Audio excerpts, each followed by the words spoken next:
All right, we are live. I'm going to get the other thing going here. Give me a second to get the Amazon stream going. We're not going to go too long today because I'll wait for a few more people to come in and I'll tell you why we're not going to go too long. All right, we are live. Excuse me. Okay. And yeah, so we'll hang out here for a second until everybody gets in. And I just got in the, oops, oh no, lost my pack here. I just got in the Lenovo 10E Chromebook, which is what is in the box. And as you'll note here, I haven't taken it out of the box yet, but I will be taking it out of the box shortly. And we have our regulars popping in. Romerica's here, first as always. My tech guy Tim is here. And Michael Kidd is here. It's great to see the regulars popping in. I think YouTube and Amazon are very good at letting you know that I'm live. So yeah, we're going to have some fun as long as I can keep going here. So as you all know, back during the Christmas week, I caught COVID. This week, I got a cold. So I'm sick again. I was like knocked out the last 2 days. Awful cold. Not as bad as the COVID cold, but I'm like, can I catch a break? So thankfully, I'm perfectly fine, but I'm congested once again. It's like all over again. You know what I mean? So hopefully tomorrow I'll be better. This is day 3 of my cold. So I didn't get as much done this week as I wanted to. It was awful because like I started the week, I was on top of things. I was knocking tasks out. I was doing great. And then this cold hit me. My daughter must have brought it home. But this is definitely a cold and not COVID. Because today, by the way, is the first time in 3 weeks that I tested negative for COVID. So this is not a relapse. This is something different. So hopefully this will be the last of everything. So, and we'll get started here in a second. I see a bunch of people from Amazon popping in. My tech guy has got both the YouTube and Amazon alerts today. Great.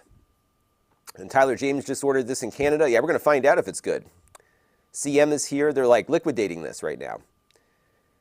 And Heffen got a new job. Congratulations. And we're gonna open it up. Absolutely. And thank you everybody for the well wishes. I am sure I would be fine hopefully tomorrow. The good news is this cold is not as bad as what the COVID was like for me. So, all right, so let's open it up and see what's in here. I did not get all the accessory items. I just got the tablet part. And just to give you an idea of the specs on this, and John Freeman, longtime viewer, looks like a fellow creator here on Amazon. Looking forward to the show. And I am too. I'm eager to try this out. I ordered this because viewers told me to get it. So when you all tell me to buy something, I buy it. So this has an MT8183 processor. That is a MediaTek processor. 4 gigs of RAM, 32 gigabytes of eMMC, and a 10.1-inch IPS display. And this, I'm guessing, was a, I don't know if did you all see that? I think, I can't remember which camera I had up here. So those are the specs here. And this is like an education device that was kind of geared towards schools.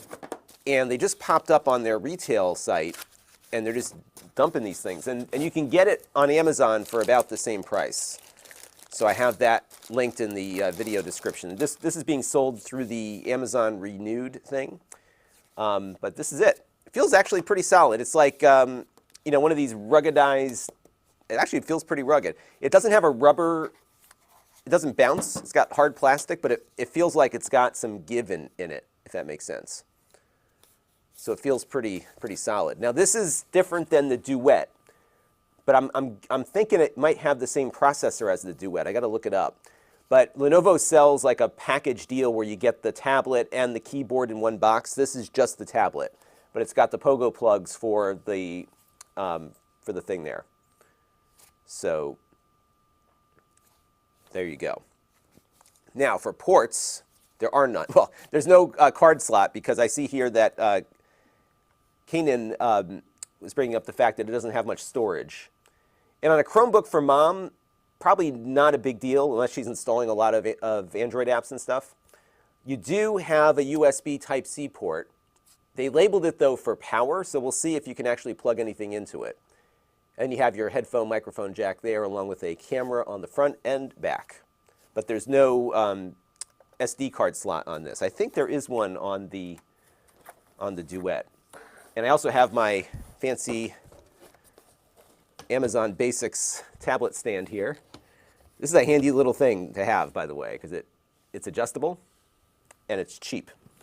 And you can find that on Amazon. So we got the tablet part out. And let's get the power supply. And in case you're just tuning in, I am sick as a dog with a cold. And before you say, oh, maybe it's COVID, I did have that also, but not this week. That was 2 weeks ago. So I am all better from COVID, and then I got the cold. So no rest for the weary. Let's see here. So I'm just trying to see what the voltage requirements are on this. I'm guessing this is not one of these fast charging USB Type-C power adapters. This looks like your standard like 2 amp adapter. My eyes are going, so I can't see anything anymore either. I'm just falling apart. Let me look and see if I can get a better view of that power adapter here. Well, I've got 2 amps on the floor, so we're going to connect it up with that. So it is a USB-C power adapter. And what I'm curious about once we get going here is whether or not we can use that USB Type-C to do other things. And I've got a little docking station I can plug in to see if we can do anything else with it. My guess is this is going to be very basic transportation. But let's get it booted up and configured. We'll see how much battery life we have on it. And Optimus Prime says it's about getting old. It could be. It's weird. I've been totally fine with eyesight and everything up until I turned like 43. That was like my year that everything started to go in directions I wasn't happy about. But all things considered, I'm still feeling pretty good. So, minus the fact that I have a cold. But that will pass. Yeah, so I just took half a day off yesterday. And I've been getting things ready to shoot today because I knew I didn't have the energy level to like do a full-born video shoot. So, let's see. Let's power this sucker on. Here we go. Now, for some connectivity, I'm going to go grab my... This is some Optimus Prime with the optimistic outlook. First, all your senses go, and then the last thing will be your mind. Yeah, I think as long as I still have my wits about me, I'll be okay. Yeah, losing the mind is not what I'm looking forward to. But the good news is, in my family, we all do pretty well up until our 90s. So hopefully I picked up some of those genes from my parents and their parents. Okay, so I've got, if we're going to use the Lenovo tablet, we may as well go with the Lenovo TrackPoint here. And this has a dongle on it, but it also connects via Bluetooth. So we're going to do the Bluetooth connection here to see how it all comes together.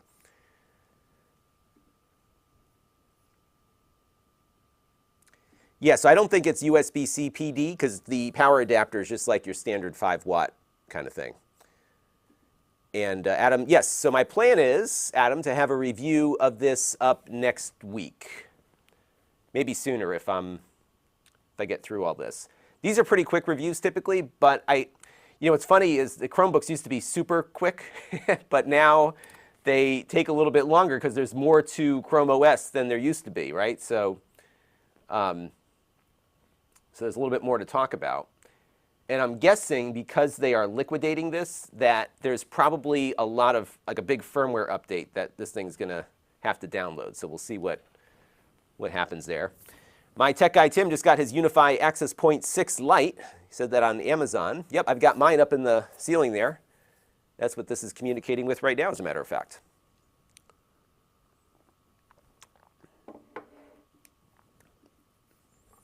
Yeah, and we'll check and see if it's full-born OTG. I'm guessing it is. Most of these are. Optus wants to know what the battery charge is. I'm not sure yet. Oh, I can tell you. I can tell you. Let's take a look. It is, oops. Actually, it's not giving, 43%. So just under half. So I'll let it charge up. But I have enough that I can work with. And then we have, I can set it up for me or my child. We'll set it up for me right now. That's the nice thing about these Chromebooks is that you have, you can have multiple people use it. And they're all tied to your Google account. So we have a Chromebook upstairs that my kids use, and the kid just logs into the one that they want. I'm going to get my keyboard connected here over Bluetooth. So I'm going to switch this over to Bluetooth. I think I have to hit this.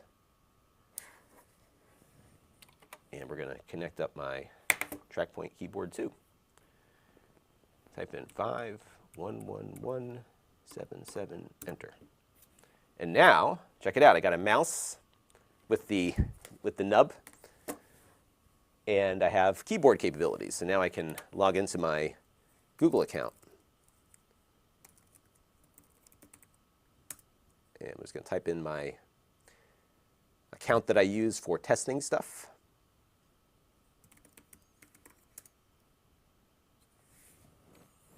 And we'll just wait for everything to get installed. I'm very sorry to hear that, Delta. Yeah, my grandfather went through something similar. So when he was, we never actually knew how old he was because he was a refugee when he was a child. So he never knew his birthday. But we believe he was probably in his 90s. And I just got to plug in my keyboard because the battery's dying. He was definitely in his mid-90s, and he had a stroke when he was, I think, probably about, he was probably in his mid-90s when he had it. And he forgot everything that happened in 25 years. So when he saw me, he was surprised that I was as old as I was, because I was about, probably about 22, and he remembered me as being like 3 years old. So it was really interesting how the brain works. And he forgot all the things that, because he outlived everybody, outlived his family, I mean everybody he knew. So he forgot about all the things that made him sad. So even though the stroke was awful, he was happier, which was interesting. Okay, so I'm going to type in a PIN number here real quick.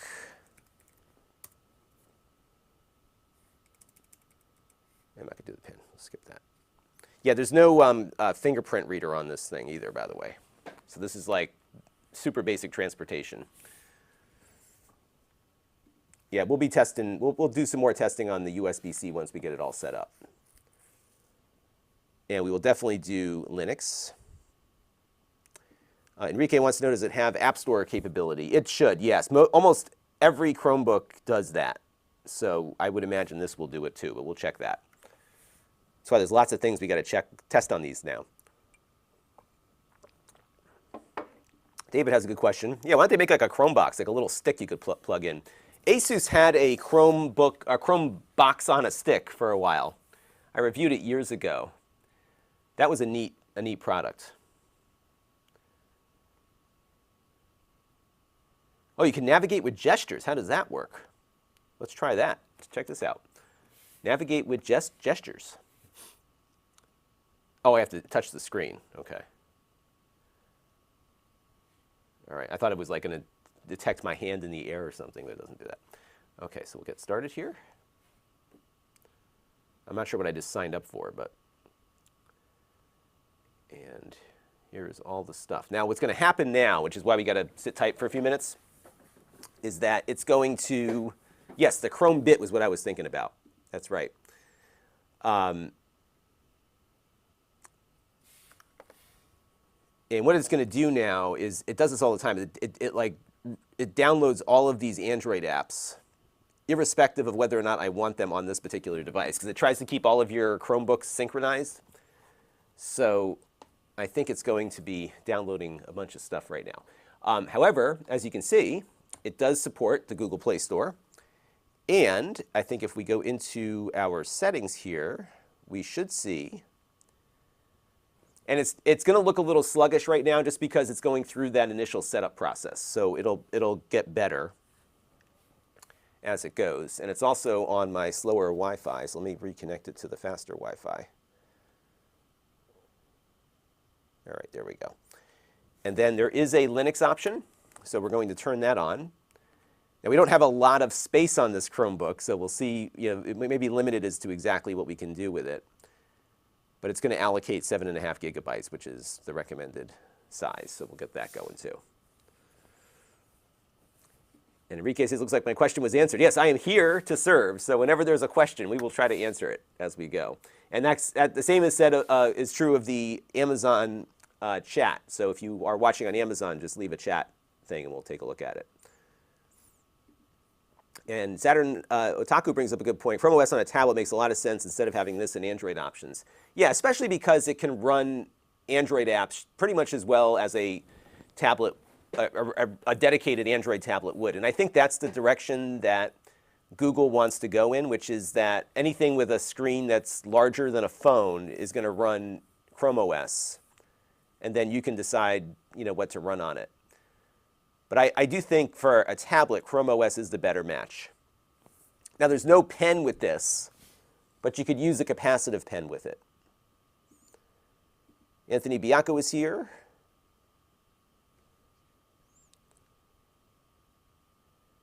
And this is one thing that might work on some Chromebooks, but not this one, because this is running not with an Intel processor, but with an ARM chip. So you're not going to get Wine, which is a layer to run Windows applications on this machine. However, I'm pretty sure on the Intel Chromebooks that some people have shoehorned Wine onto those and can do that. Oh, and then CodeWeavers is an Android app for Wine. So we'll take a look and see. I don't think that we'll have the ability to run that, but we'll have to take a look. Mark Bollinger just picked one up for the price. Says it's pretty solid. And it feels pretty well constructed. This was an education device, so it feels a little beefier than your run-of-the-mill tablet. And normally this was selling for like $300 or $400, so it's really getting. I mean, they're just dumping them at this point. So I'm not sure how much longer this price will be in effect for, but we will see. And it's definitely sluggish, but again, I think it's because we've got a whole bunch of stuff going on right now. Yeah, it's really it's choking right now. It's got 4 gigs of RAM too, which is, I think that's actually more than the iPads have, isn't it? I'm not sure what the iPad has these days. Maybe it's 3 gigs on the iPad.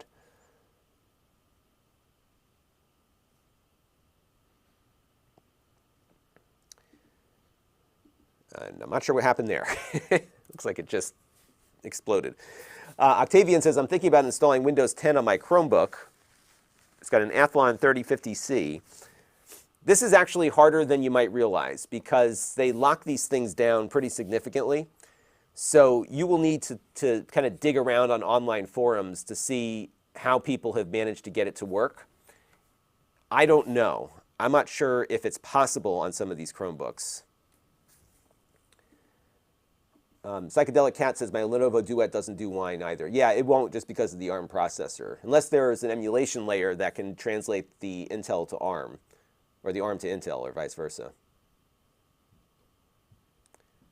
And it looks like it just rebooted. I'm not sure what happened there. I think we were doing too much at once. Okay, so let's go and see. Did Linux get installed on here? Yep, Linux is on.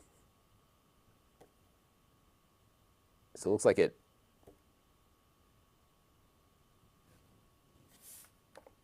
had a problem.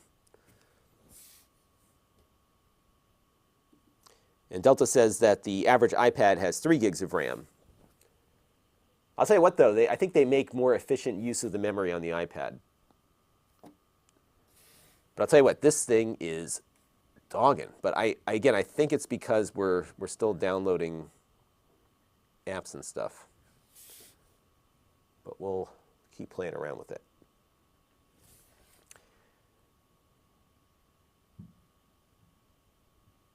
Yeah, you know what? I think it crashed in the middle of installing Linux, so we're going to start this from scratch here.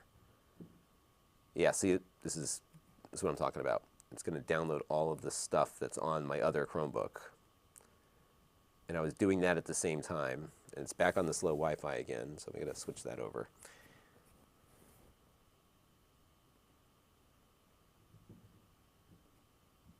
And I'm actually going to turn the Linux off and on again because it crashed in the middle of installation.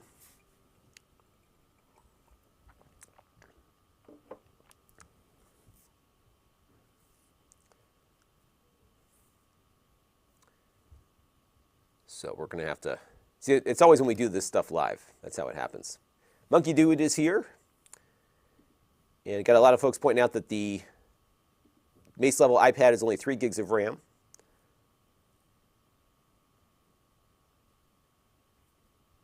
Jolt Dude says, it's interesting how the market kept vacillating on Android tablets between Intel and ARM support. Yeah, Intel was very aggressive with tablets for a while, and I think they were subsidizing the market, and then they kind of jumped out. They're still making the chips, but they... So I remember the first year I went to CES, they were pushing tablets very heavily. They had Dell made a tablet. There was a bunch of tablets that all the major manufacturers were making with Intel processors. There were phones with Intel processors. I've got one. Asus made a phone with an Intel chip. And then they just kind of gave up on the whole thing, which I think was kind of a mistake for Intel because they have a very solid processor, and these tablets were running Windows really well. Like Windows 8 at the time and then 10. It ran exceptionally well. And I'm sorry if I sound all congested. It's because I am. I'm sick again. What is wrong with me? Just a cold. And it's not anything else other than a cold. I know that it's just a cold. I've been tested 3 ways to Sunday already. So the specs just, I'll put them in the chat so that, because we did look at those when we first got going here. So we got to wait a few minutes for all these apps to finish installing, and then we'll drop the Linux thing in. This has, let me get my little cheat sheet up here. Specs are the MT8183 processor. So it's a MediaTek. 4 gigs of RAM, 32 gigabytes of eMMC storage, and a 10.1 WUXGA IPS. And WUXGA is, what's the resolution on that? So WUXGA is 1920 by 1200. So it's a, was that 16 by 10 aspect ratio? So it's actually nice. It's got a decent aspect ratio on it, not just like a widescreen kind of thing. So that's good. So I should probably mention that. And let me double check that too as I wait for everything to install on here. This is a large part of what we do. Like the time-consuming part of the reviews is getting these computers configured, because you have to wait till everything settles down before you can really test them, right? Because you've got a bunch of stuff running in the background. And when you've got like a lower-end machine like this one, obviously it's not as able to do many things at the same time. So you gotta really wait for it to get going there. So it is scaling the display. So it is 1920 by 1200 native, and the scale is at basically double. So it looks like 1080 by 675 on the basic scaling. But you know what? The screen is so small at my advanced stage, it's probably fine at that at that level. But what you could do, for example, we could make it smaller here, and that's the native resolution. So I may actually show that in the review, because that might be interesting to people. So this is the Lenovo 10E Chromebook tablet. So they still call them Chromebooks, but they add tablet to the end of it to give it that. So it's an MT8183 CPU. I'm just making my cheat sheet in Google Docs here 4 gigabytes of RAM, 32 gigabyte eMMC, and the display is at 1920 by 1200 by 10.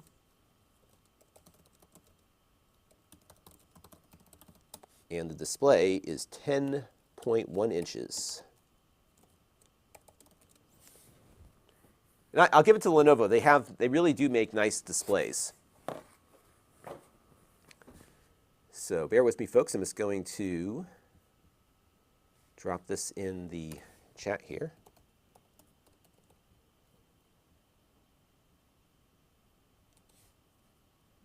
And I'll pin that chat so you all can see that. Okay. So let's get back to, and if you're watching this saying, like, why don't you, like, why would I watch this for 4 hours? Well, you can watch the review that I'll post next week, or maybe this weekend if I get time. Because I'm like 2 days behind because of this stupid cold. Because part of the problem is that my videos live forever. So if I'm like all congested and nasally, first of all, I don't have the energy when I'm not feeling well to like do it right. But also, like, I sound horrible for the future people that come in to listen to it. All right, so it is still downloading stuff. So once it is done downloading the Android apps, we can start playing around with some things. But what I'm also going to do here is try to get the Linux going again. So let me turn that on. Maybe I'll allocate a little less space. And by the way, it just also did a full system update, which we will enable shortly. So I'm just going to do like 4 gigs for Linux.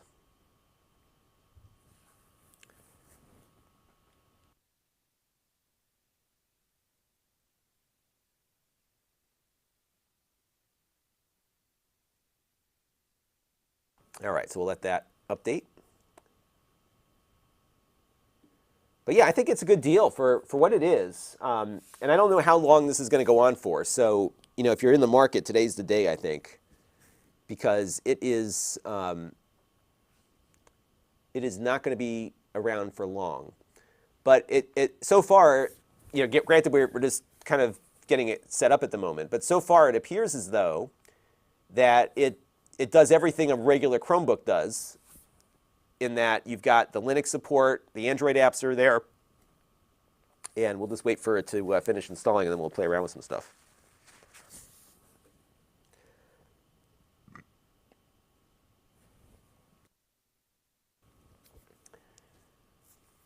And we probably should test out some video chats too, huh? Maybe I'll set up a Google Hangout. That could be disastrous, couldn't it? All right, so wait for this to finish up here.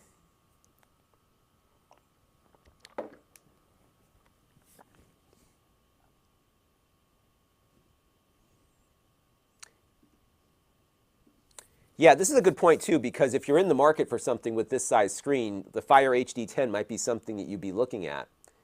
And I think this might provide, especially if you're a tech-oriented person, you know, one of the neat things about the fact that it can install Linux is that you get a wealth of development opportunities.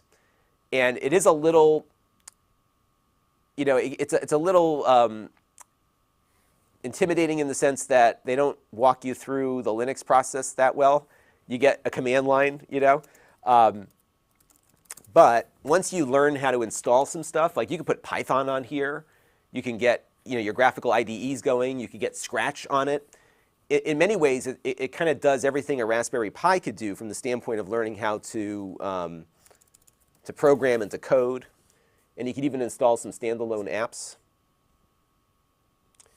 So, like, for example, I can install LibreOffice. Although, you know, the last time we did this, we had some issues. Let's see if it works this time. So we're going to install LibreOffice, which will give you a full open source Office suite that will run locally on the tablets. You don't even need to have it online to get it to work. That'll be kind of fun. And we're also, am I locking it up again? No. So I think all the Android apps have downloaded. So we'll install LibreOffice and then we'll reboot. And it looks like, yeah, you know what? This happened last time also. Let's see. I forgot how I got it to work last time. So it used to be, I hate to say it, but the Linux is getting more complicated because initially it would just install everything and that was it with a command line. But I think they changed something. Let me look this up real quick. LibreOffice Chromebook.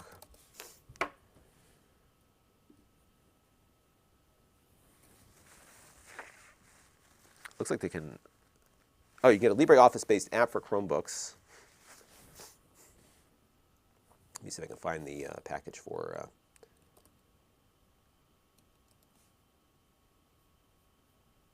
right, we'll come back to that.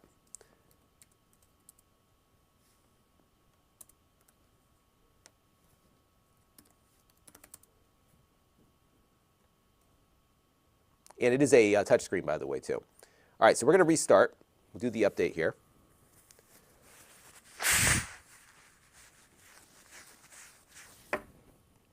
And then we'll come back to it.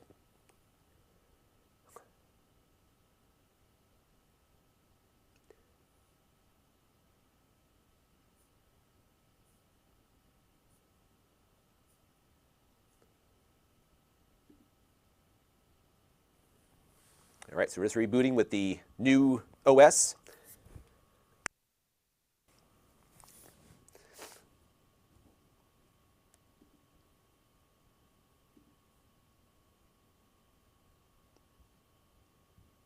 And then once it reboots, we will look at getting the video output on it.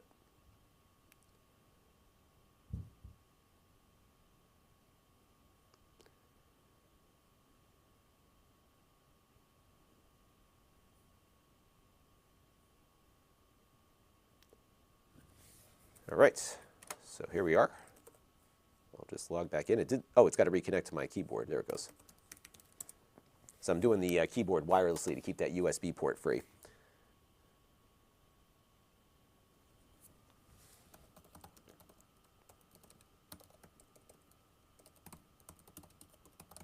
And bear with me for 1 second. I just want to see if I can get LibreOffice going on here.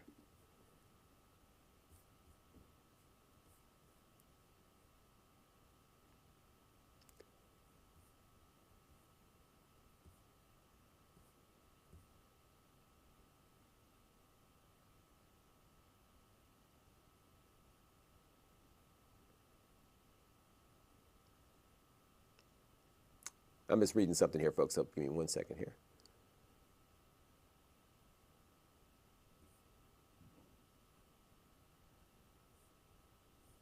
Oh my goodness, it's a whole long process now. So that's, I mean, there's like a lot of this stuff that used to happen really quickly and easily is now a lot more problematic. Okay, so let me just make sure everything is shipshape here. And why don't we, because I know there was a lot of interest in that USB port. So what I have here is my HDMI video adapter. So we'll try that first. And we'll see if it does video output. I don't know if it does, but we'll find out here soon enough. So make sure my NDI doohickey is installed. I will add it to my repertoire here.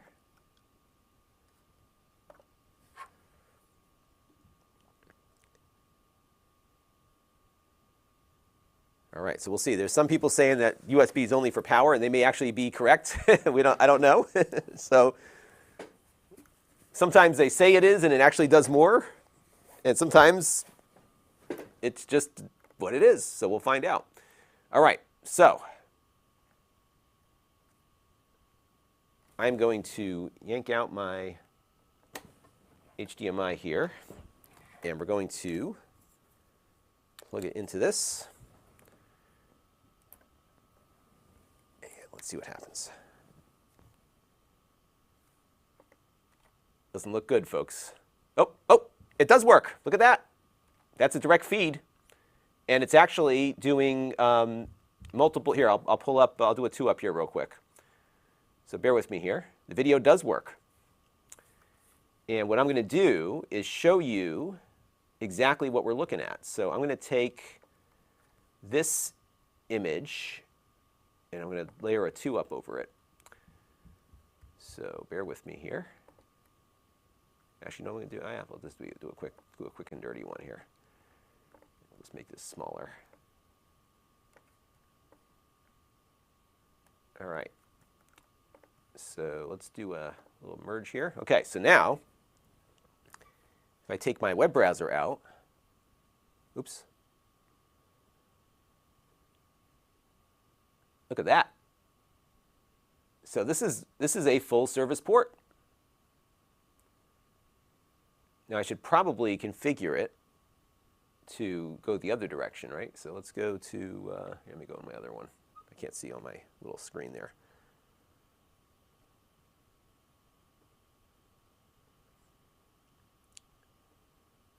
Let's go to displays, and we'll just move the little guy here.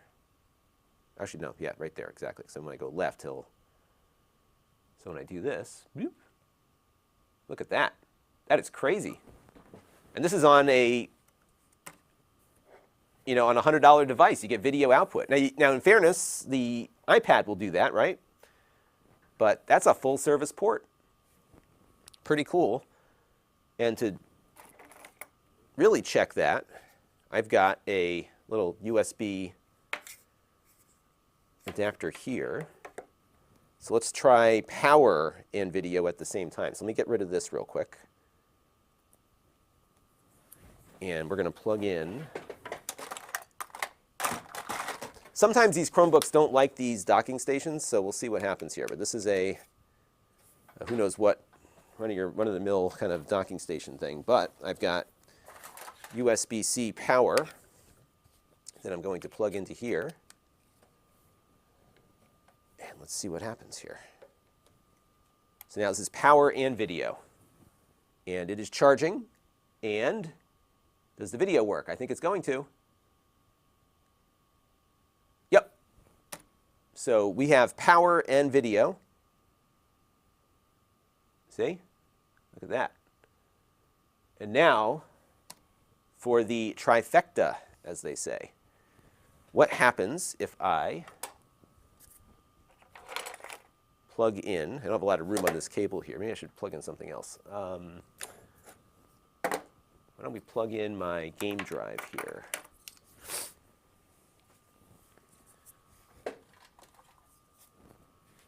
I'm sorry for the low energy today, everybody, but I am still, I have a cold that has been bugging me for the last day and a half. I'm feeling better. I was really not feeling well last night, but not as bad as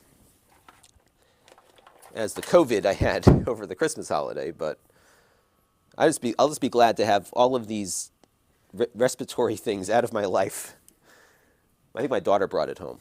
Where did my drive go? I had a little drive that I was using earlier with a cable on it that would work with this particular drive. Where did it go?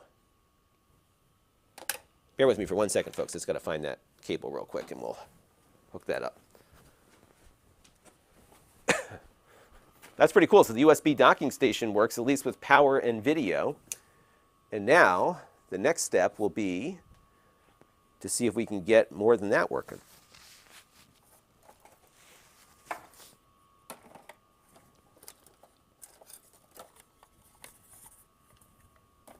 Here, we'll just use a USB stick. No, that one's not going to work, so that's USB-C. Hang on a second.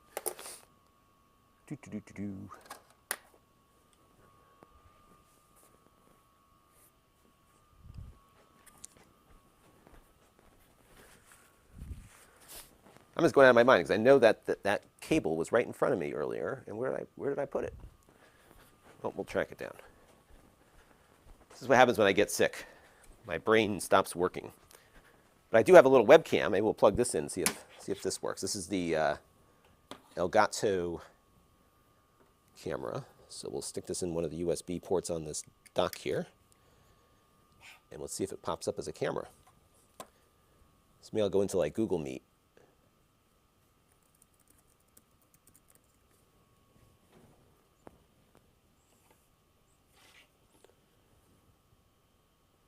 This thing's turning into a pretty useful little thing. All right, so it's probably going to pull this camera up first.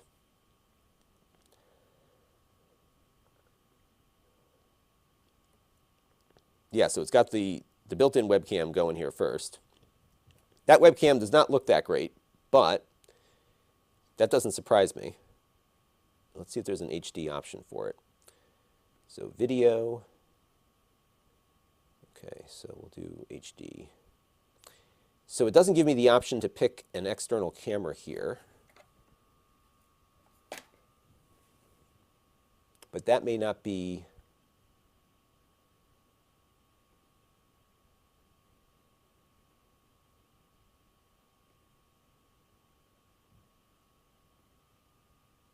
It doesn't mean it doesn't work. So let me get my...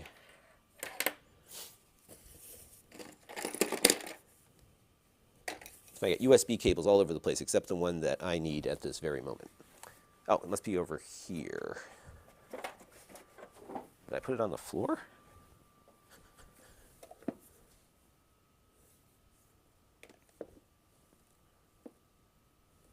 See, now I know I'm going crazy, because I had that stupid thing right in front of me. Here it is. This will work.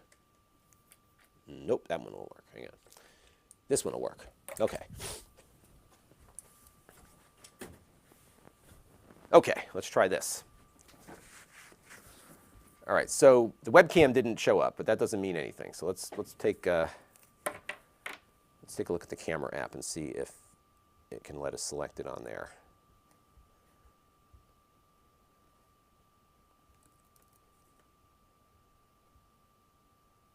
I have open camera. I forgot I had that. Permissions not available. Oh, come on, let's just we'll do the Chrome OS one.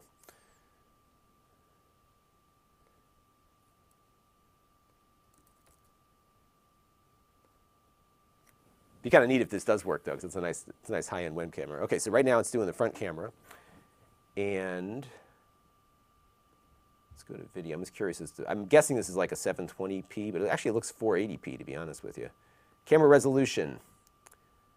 Front camera. Oh, it says it does 720p.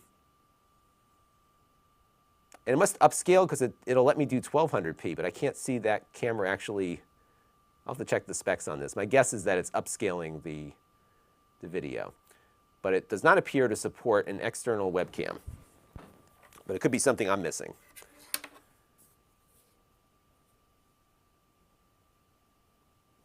All right, so let's pull this webcam out. What I'll come back to that and see if it's possible to plug a different camera in. But what I will do, and of course the thing I'm looking for is right in front of me now that I have the cable I'm looking for. What I will do though is plug in this hard drive. It's got a bunch of Steam games on it, which we won't be able to play, but it'll at least show us if it can handle multiple things at once. So, yep, there we go. So we have, yep, that works fine. So we've got a drive installed here. So it supports USB, so it's full service. And we also have a little card reader on here. So let me get a SD card, and we'll put that in. Actually, I got one in my Game Boy here. So I'll pull. I'm going to do a video, by the way. This will be up probably tomorrow night. I did a video on that Open Lara port. They ported over Tomb Raider for the Game Boy. The original Tomb Raider. It actually it's like 3D and everything. It's really cool. I'll show it to you in a little bit. But what's cool is that although this Tomb Raider thing was a new concept, there were other games that were ported over, ported over back in the day that are actually, oops, it did recognize it, like Wing Commander. So we're going to do a whole thing on Wing Commander, which is going to be fun. All right, so I have a RetroArch. Oh, you know what it is? RetroArch must install a little, that's pretty cool. That's the Android version of RetroArch there. All right, so let's see, where is my, so I've got the PNY drive here. Yep, so it didn't recognize the OS. That doesn't mean anything. It could just be that that's a exFAT formatted. Let me check that and see if we can.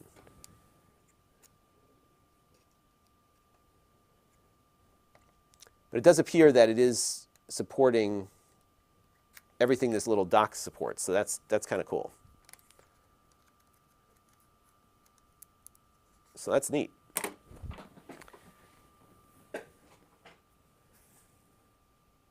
Yeah, so I'll show it to you real quick, and then we'll. So I'm not gonna. Yeah, so MVG did a great video on it. So I'm not gonna. I won't go into too many details about it because I think it's been pretty well covered. But I'll just show you what it looks like. And what I was gonna do. Well, actually, what happened was I was watching this and I had this. It just like triggered in my head. The Wing Commander Prophecy port that came out for the Game Boy Advance in 2003, in that this definitely pushes the envelope on the Game Boy, because it's like a full 3D rendered world here. I mean, they ported the game. They still have work to do on it, of course, but what I did is I talked about Wing Commander, because Wing Commander is a game that was ported from the PC. And while definitely it wasn't able to keep up with the, with the video of the PC version, the gameplay actually was pretty good. It's called Wing Commander Prophecy. So look for this video on Saturday. Saturday night I'm going to upload it. It's pretty cool. And this was another game that like really pushed the envelope on the Game Boy back when it was still a current system. It'll be kind of a fun video that we'll do there. All right. So, questions about YouTube videos. Yeah, let's take a look at YouTube videos. Now, there's two ways to do YouTube on these things, and you would think maybe running. That's what we got to check. Hang on, let me look at what Widevine level it supports. So, if you run the app, you don't get the same resolution as you do if you run it on the browser. And the reason is, let's see if I have that DRM app on here. And the reason is that the DRM levels, and this is important also for Netflix, because the Android DRM level doesn't support going beyond 720p. So, yeah, oh, wait a minute. Widevine L3, is that the highest one or is that the lowest one? I can't remember if it's, yeah, so it's still SD. So L1 is what you want. This one has like every Chromebook, L3. And this is, I think, solvable in software. If they were updating the software, they could get better. But if you want the best resolution, then you're going to want to go with the browser for watching your media. The downside with the browser is that you can't download anything for offline viewing. So it's a give and a take. But if you want the best quality, you want to go with the browser, because if you don't use the browser version, you're only going to get 720p, I think, on YouTube and maybe SD only on Netflix and some of the other apps as well. All right, so now this is a 1080p 60 video, and we'll go full screen with it. It takes a little bit to get going. And what I'm going to do here is pull up the stats for nerds, and we'll see how it does on dropped frames. And actually, what I'm going to do here is start recording some B-roll for the review, because that'll kill two birds with one stone.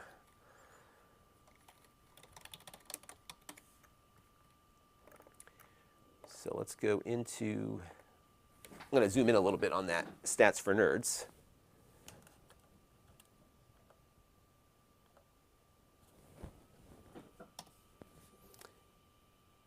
And it looks like it's doing okay. This is a 1080p 60 video. This is the one I use all the time just to check and see how well it plays back video. But this, again, is through the browser, not through the Android app, because I don't think the Android app is going to give you 1080p. But yeah, it dropped a couple frames initially, but it was able to keep up after that. And we're still pumping display out over the USB-C.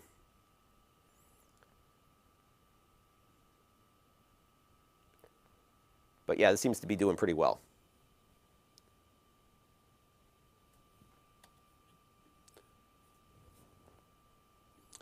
Mark Smith wants to know, will it show 4K? I don't think so. I think 1080p is the max it'll output. I can check and see, because I know what I'm inputting into can take more than 4K. It will play 4K video, obviously, like it'll, down convert or whatever, but I don't know if it can output the 4K.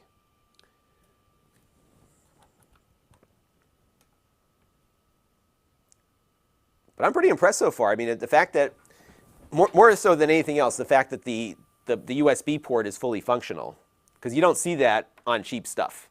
Like most of the cheap Android devices, including some of the devices that you might look at for Amazon, like the Fire tablets, they have USB ports, but there's no a video output out of those. Dr. Ham wants to know, does Google Assistant work? Yes, although I don't think it has an always listening component to it. Let me take a look. So the Google Assistant is enabled. Oh, it is on. Okay, so let's see. I'm going to, just so I don't trigger everybody's thing, I'm going to turn my mic off and I'm going to do it. I'm going to say the okay, you know what. Yeah, Assistant works. I just asked it what time it is without touching it, and it worked. So it supports that too.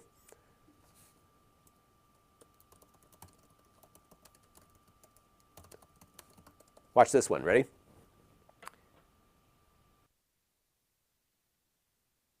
Actually, that one won't work because I don't have it. It's on my other account. Never mind. I'll have to try that one later. But I have all my Wise stuff locked, dialed in through my Google Assistant. Pretty cool.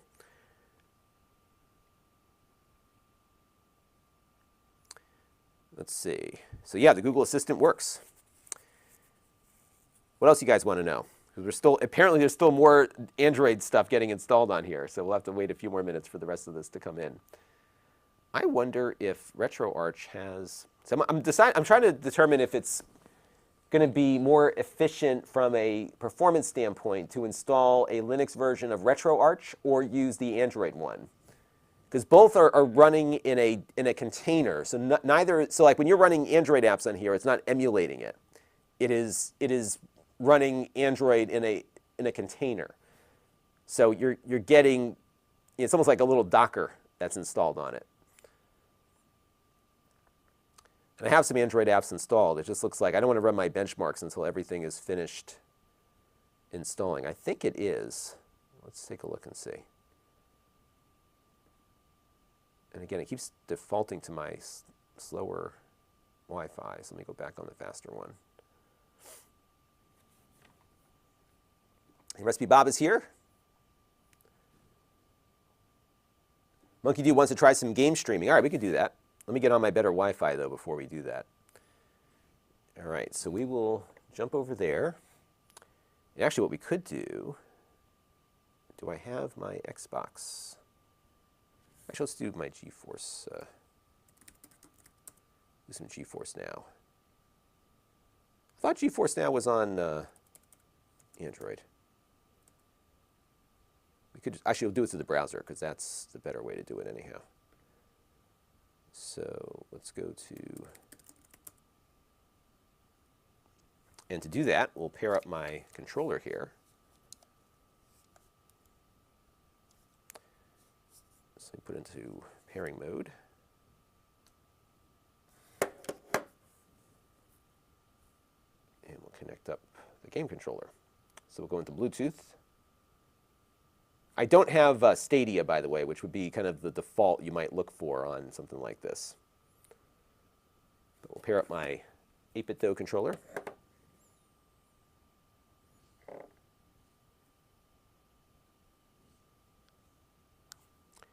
All right. So there we go. Now I think, yeah, let's go in through GeForce Now.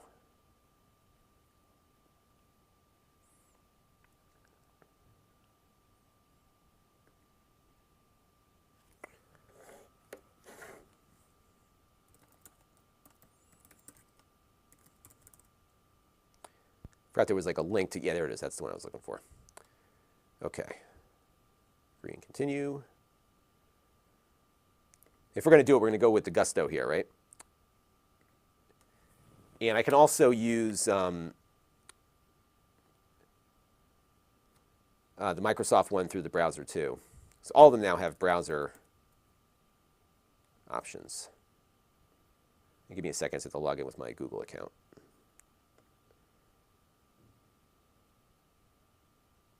Jeez.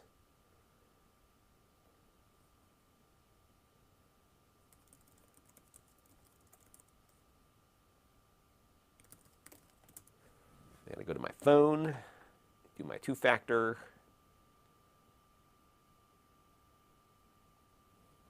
Okay. So many accounts to log into. And then I think I have, like on my NVIDIA account, I have another two-factor on that. So let me try this again. I got to log in.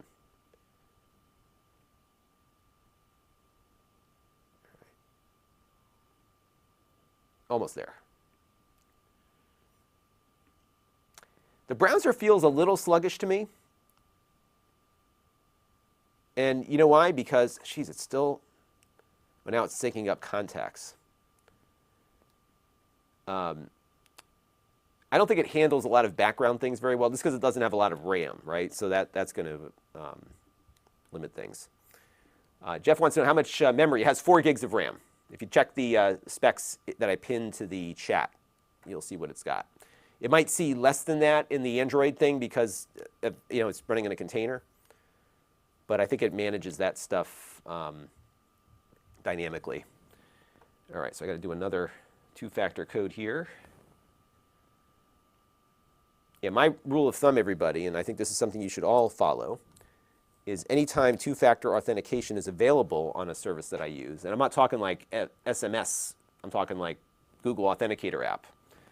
Tyler is here on Amazon. Thank you for popping in. All right, we'll close this tab and return to GeForce Now for streaming. Okay, there we go. So I've got my controller connected.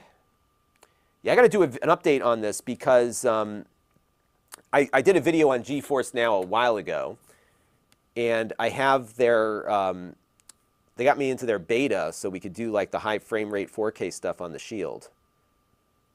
So that would be kind of fun to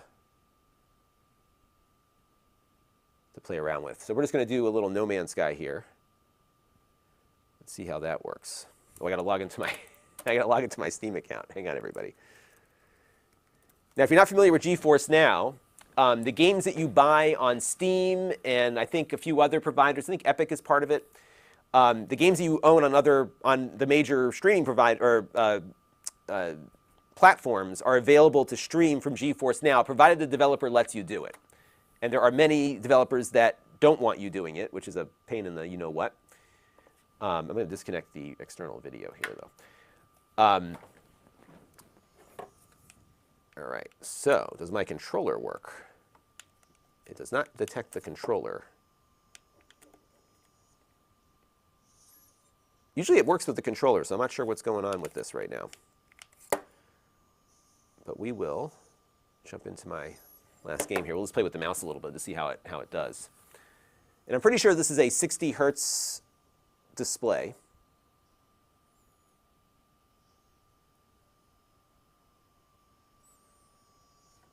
Yeah, so in case you're just tuning in, the USB-C port we discovered is full service. We've got a little docking station hooked up here. We connected simultaneously video out, power in, storage devices. Everything seems to be working pretty well on it. I'm pretty pleased with it so far.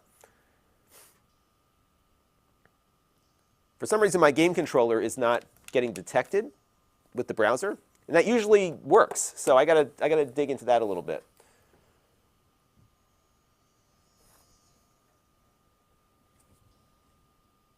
And this is a game that we're streaming from the GeForce Now server. And I did not check to see if it put itself back on my slower Wi-Fi here, so we'll see how it runs. It looks like it's doing okay. This part, when it's loading, gets a little laggy even on locally. But no, it looks like it's running nicely. Yeah, Looks good. Here, I'm going to record some B-roll here too. This is great. I'm getting a lot of my work done here.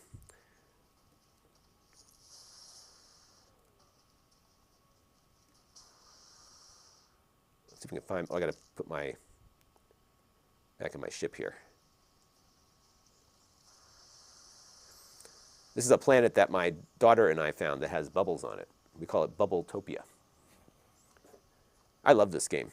I don't have enough time to play it, and it's awesome. Like, there's a VR mode too, so you can, so the whole game works in VR, which is crazy. All right, hold W to take off. There we go. I'm not used to playing with the keyboard. Oops. There we go. Oop. There we go. I'm flying with the mouse. Not ideal. Whoa. Yeah, you have to get used to it in VR if you're into, like, if you get a little motion sickness. But what's cool is like the whole, I'm sorry I'm doing this to everybody. The cockpit is just like completely 3D. It's just so, it's so neat. So it's cool. Yeah, so game streaming works fine. You got to make sure your Wi-Fi is up to par, but it's responsive. It feels good. I got to just figure out why the game controller didn't get detected, but.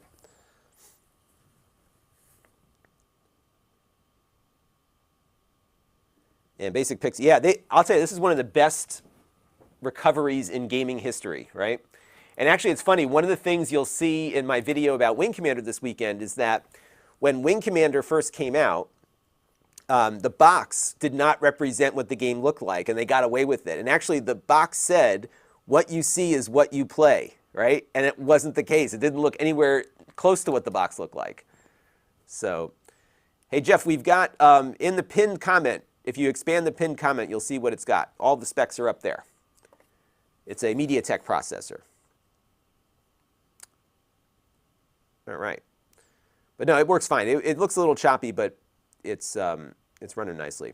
Yeah, No Man's Sky has improved quite a bit. The problem with it is that because it's such a procedurally generated thing, it doesn't feel like you don't have that gameplay feel, like the gameplay doesn't feel as structured.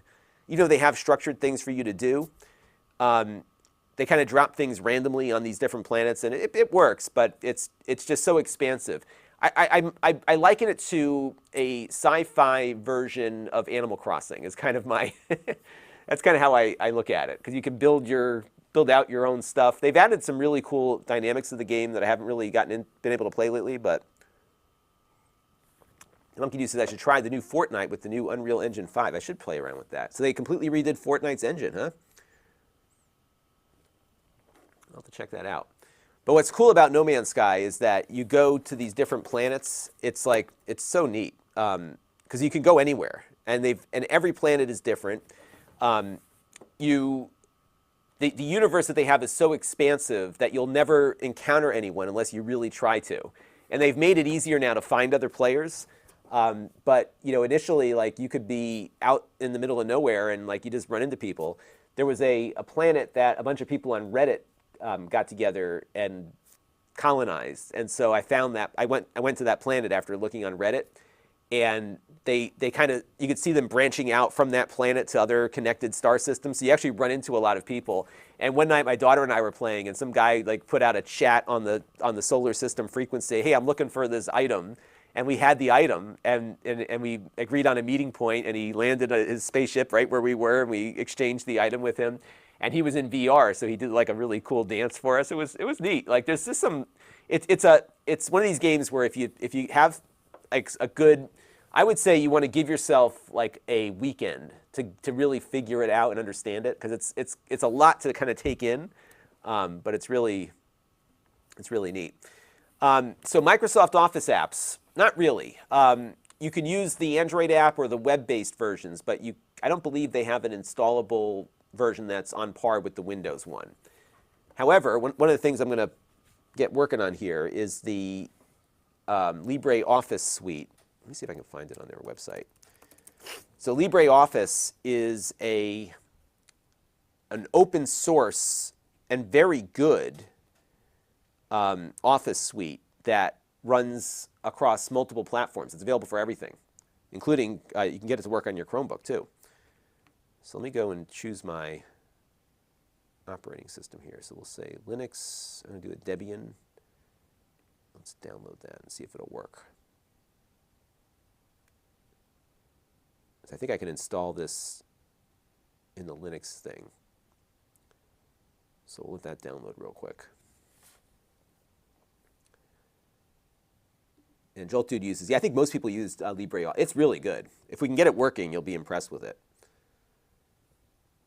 So I don't know if you're a Game Pass subscriber, Monkey, but they have, it's on Game Pass right now, I think, if you have Game Pass. Otherwise, the price varies. Oftentimes, it'll be on sale for like $30. Anytime they have a big update, they have a sale for $30. But it's been out for so long, and they haven't charged for any of the updates. So if you're looking on console, for example, and you buy a used console version from when it launched, it'll update to the current version for free. Like they have not charged for any of their updates, and they are substantial. They've done substantial updates to it. So Tyler wants to know, is it worth it? I think so. It's what I like about the Chrome tablets is that they're not limited as tablets typically are. So what you get is an actual. I got another update here. Let me restart. So we'll restart this, and then why did it download the Windows version? Hang on a second. Let me go back here. I thought I selected Linux. What you get is a little computer that can run, actual software. And you can, it's just better than a regular tablet would be, especially if you're looking for something that's more computer-like. What's funny? When I hit the little thing to change it, it defaults back to.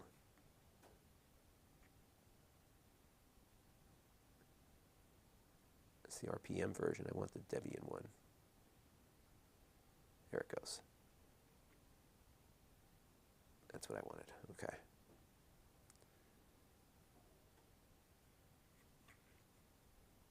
All right, that's going to download now. So that might fare better here.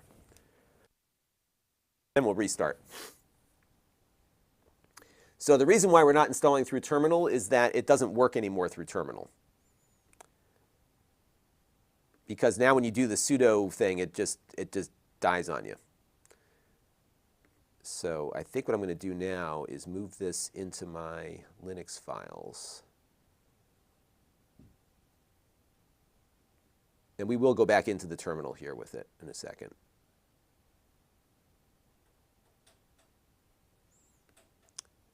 It's definitely a little on the sluggish side.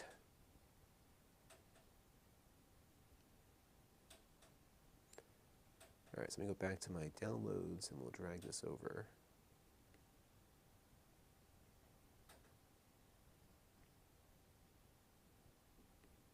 It's copying now, okay.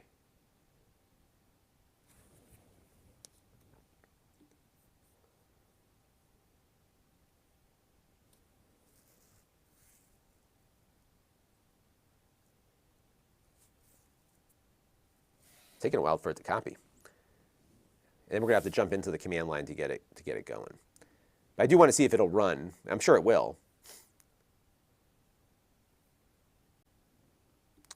So Basic Pixel says his Steam Deck is going to ship next month, hopefully. I pre-ordered one. I don't know what group I'm in. I'm guessing they'll tell us. Is that how it works? What's the deal with that?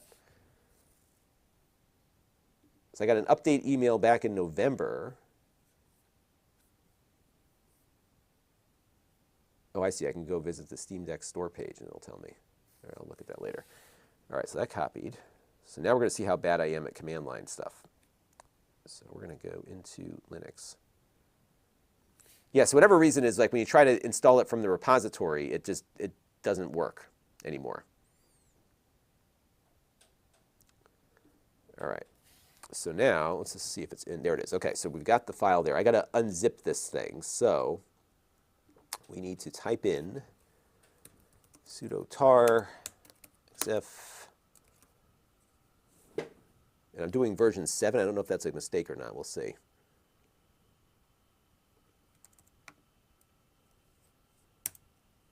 And that's going to unzip everything, hopefully. There we go. should now have a folder. Last step is to install. Okay, so let's see what happens when I do this. And I'm selecting the text to copy it, and then I'm right-clicking to paste it. We got a bunch of Debian files in here, so we're going to say, this may or may not work. We'll see what happens.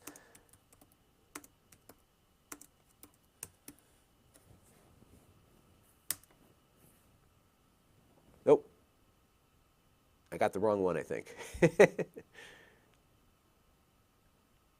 This is the, I downloaded the wrong freaking version. Great. Yeah, I gotta find the right one. Let's see. So let's go repeat this process again.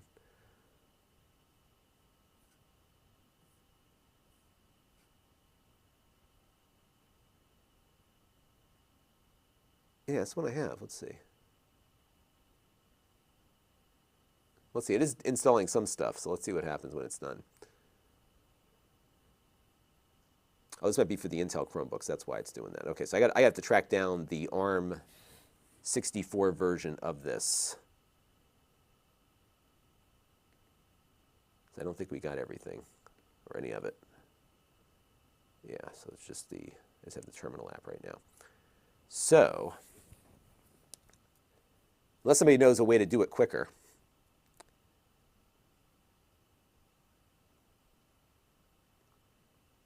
Yeah, so it used to be able to jump in here and just type sudo apt-get LibreOffice, and it would just find the right version and install it. But something, I don't know if they've updated things, like for whatever reason, even when you update your directories, it is not finding its way to us. So that has been an issue. Okay, there is a Linux 64, let's see, ARM, yeah, huh. You have to go into the older versions here. So they just recently update, like version 7 is one of the newer ones. But yeah, they only have Intel versions, but I know there's an ARM version because I've run it on these before. Well, we'll play around with that a little bit more later. I'll try to figure that out. But there are other things that you can get on the Linux side. So for example, let me go back into my Linux thing here.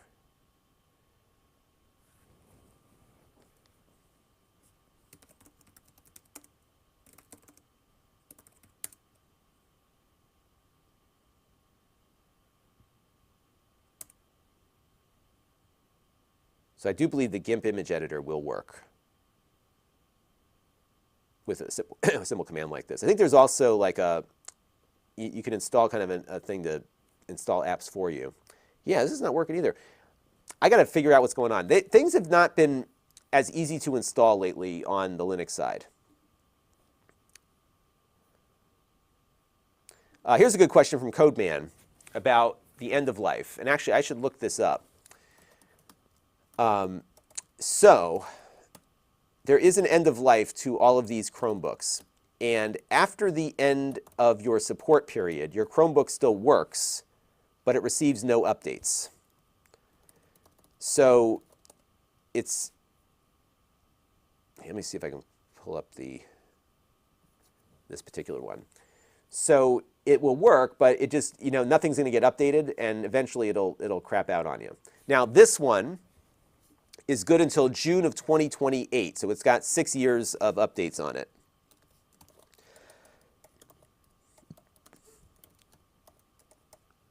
And so Lenovo has been very good about a good long life on these devices. They still work, but you're right. I mean, it's not going to get updated, and then at some point it will be e-waste.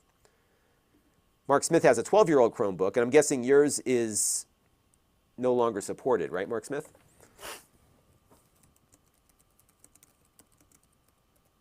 See if I can get NeoFetch on here at least. Let's see if that'll work.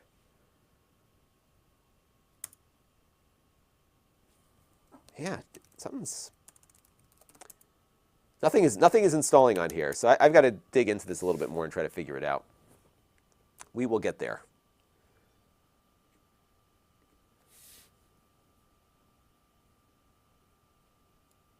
And there are groups that are coming up with alternatives that run Chromium OS, so you could probably do that.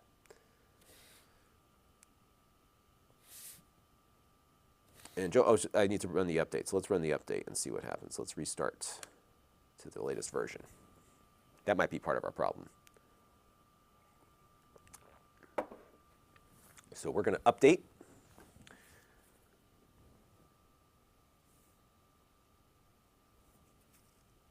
But I will say I'm very pleased with what it does for the price point. So, you know, it's a basic tablet, but it's a tablet that runs Chrome OS with a Linux command line, with a multi-function full-service port with display output. And we were doing dual display earlier, so you can actually have something on the tablet locally and then something projected. So if you're doing, you know, the Google presentation thing, you can do that with it. So it's pretty cool.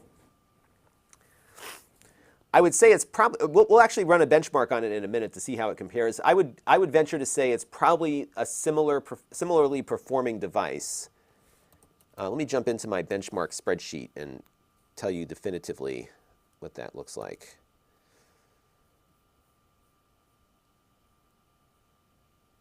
And I got to pop into the device here, wait for my keyboard to repair.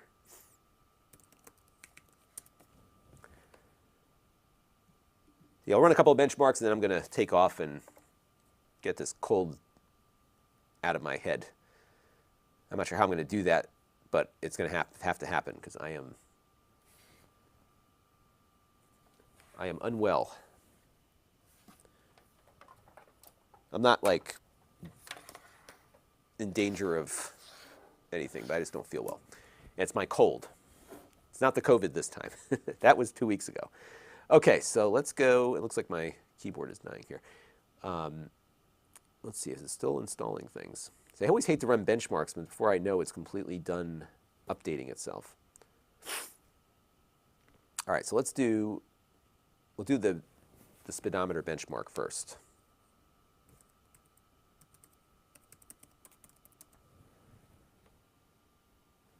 And this is a little benchmark that we run on everything called the speedometer benchmark test.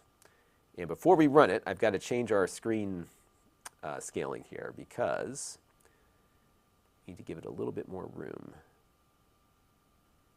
because the browser bench likes a little bit more displayed on screen at once. So we'll drop this to about 80% here. Yeah, now it's starting to feel pretty good. Now it's done updating. It's kind of at a point where I think it's where it needs to be. And we'll just let this test run and see how it does. Now, the Chromebook Duet on this test scored just under 28. And that one has a Helio P60T from MediaTek. And I think this one, let's take a look here. If I'm going to go over to my chat that I dropped earlier. Oh, thank you, Keith Robinson, for the super chat. Much appreciated. Yeah, I'm feeling fine. It's just this one's just a cold. Like I said, over the Christmas break, I had the Omicron, so that was a more severe. It felt like a more severe cold.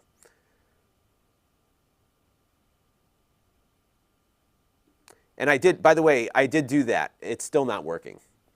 I did that right when we got started. So things are not as good as they used to be on. I'll do it again, but that was the first thing I did.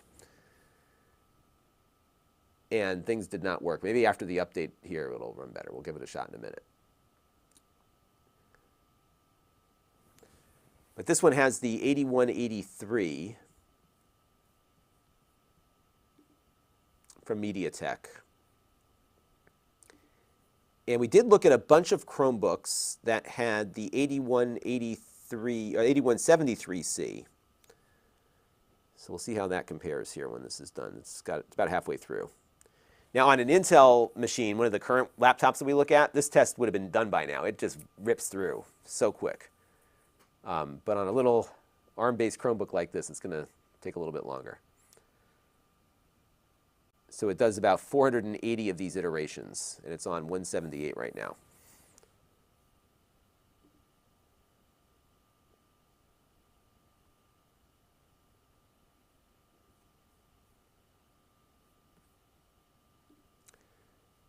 And Harry is awesome. Yes, we did connect it up with a little dock right here.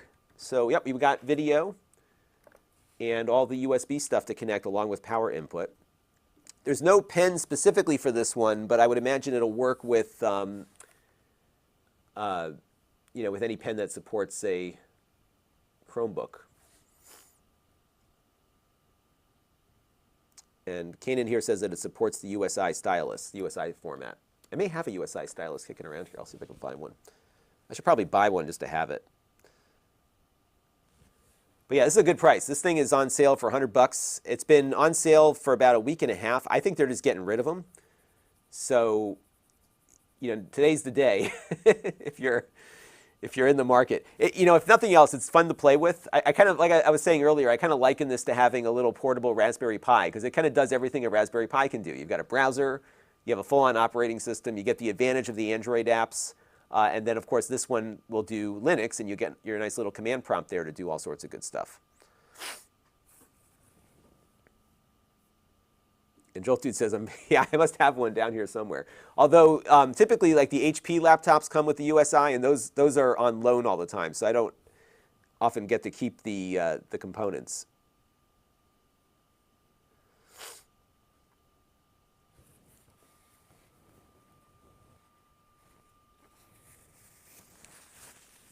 All right, this is almost done with its benchmark here. I got to take another swig of my Dayquil, get my congestion cleared up. Yeah, I spent like the last 3.5 weeks congested. It is not fun.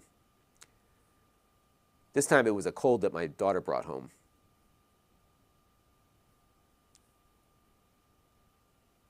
All right, we're almost there. And it's funny because we've been isolated for the last, I haven't been sick in 2 years. Now this week, been sick with 2 different things in 2.5 weeks, 3 weeks. We're almost done.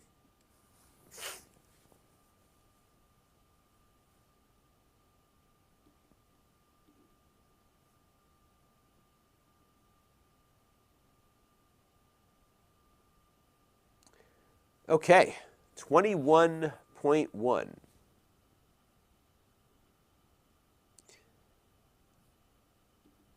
Is the score. So this is, and that's, yeah, so it's just under the Duet. The Duet came in around 27.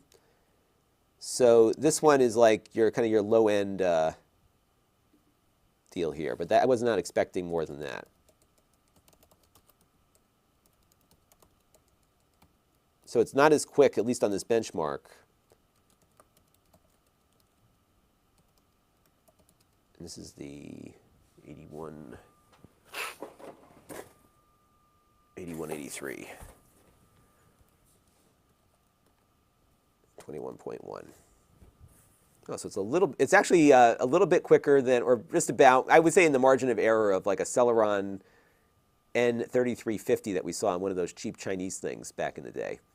And it's very similar to the Acer Chromebook Tab 10. Actually, that was one of the first tablets that we looked at running Chrome OS about 1.5 years, 2 years ago. So it's very similar to that. Different chip, because that one had a Rock chip. This one has the MediaTek, but pretty close in its overall performance. All right, let's jump back to the Linux thing.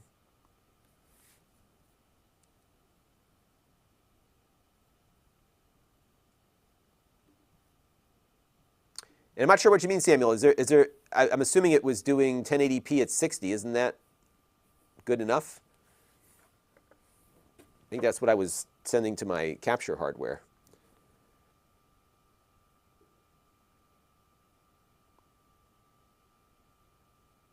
So the way Linux works on this is that it is a container. So it containerizes it. So it's not quite a virtual machine, and it's definitely not emulation. So you get about as much performance as you would expect to get out of something like this.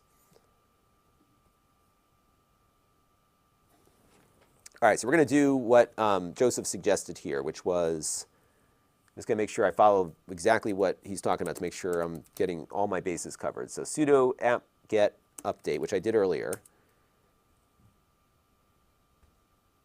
And let's let that run.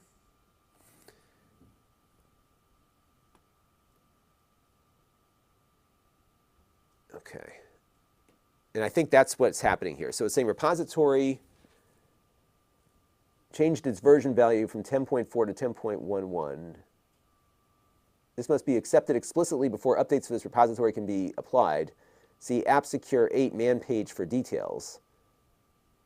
So that's what I was running into. I think they changed something, and the container here is not getting the latest. But let me do this command, because I don't think I did it exactly as he said. I had done apt-get upgrade as opposed to dist-upgrade. So let's see if that works.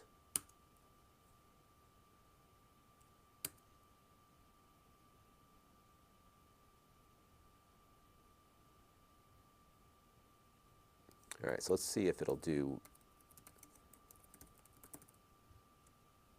LibreOffice now.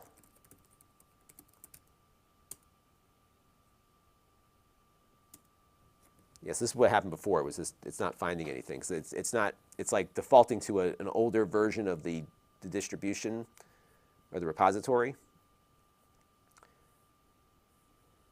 And you have to force it. Okay, so here's William Gross. Sudo apt-get update. And this has been going on now on Chrome OS for a while with this. So allow release info change. Let's see if that does anything. But I'll tell you, like, when people start playing around with Linux and this is what they get into, it's not fun, right?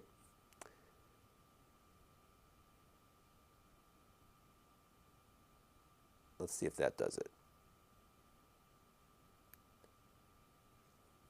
Yeah, it gave me the same message here also. So there's something not right here.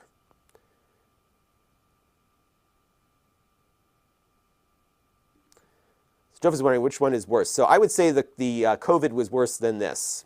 Because like the COVID started like this. This was like day. So I'm just congested and a little tired. So day 2 or 3 of COVID was like this, and then it got worse. So I had a sore throat, I had body aches, horrible, like head exploding congestion was like. So this one is not as bad. I just feel, you know what it is like I feel run down, but not debilitated like I was during the Chromebook, during the COVID experience. All right, so let's see. Let's try fix missing. See if that does it.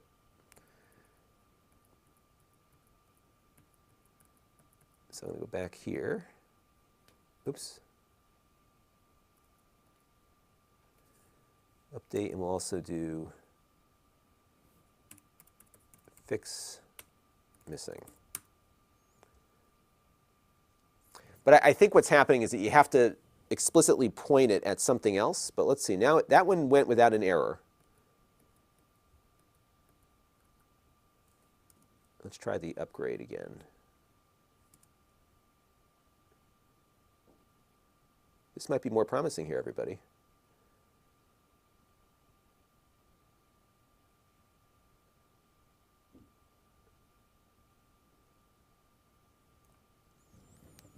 But before, it was just like doing it, you know?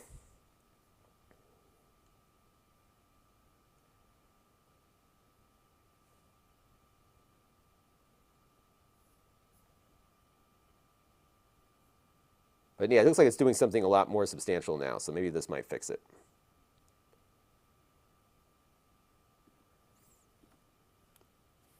Yeah, because this has been, I last looked at a Chromebook about 2 months ago, and this was going on then also. So maybe it's just on the release channel that they haven't updated it. But this definitely looks like it's doing what it wasn't doing before, so this is promising.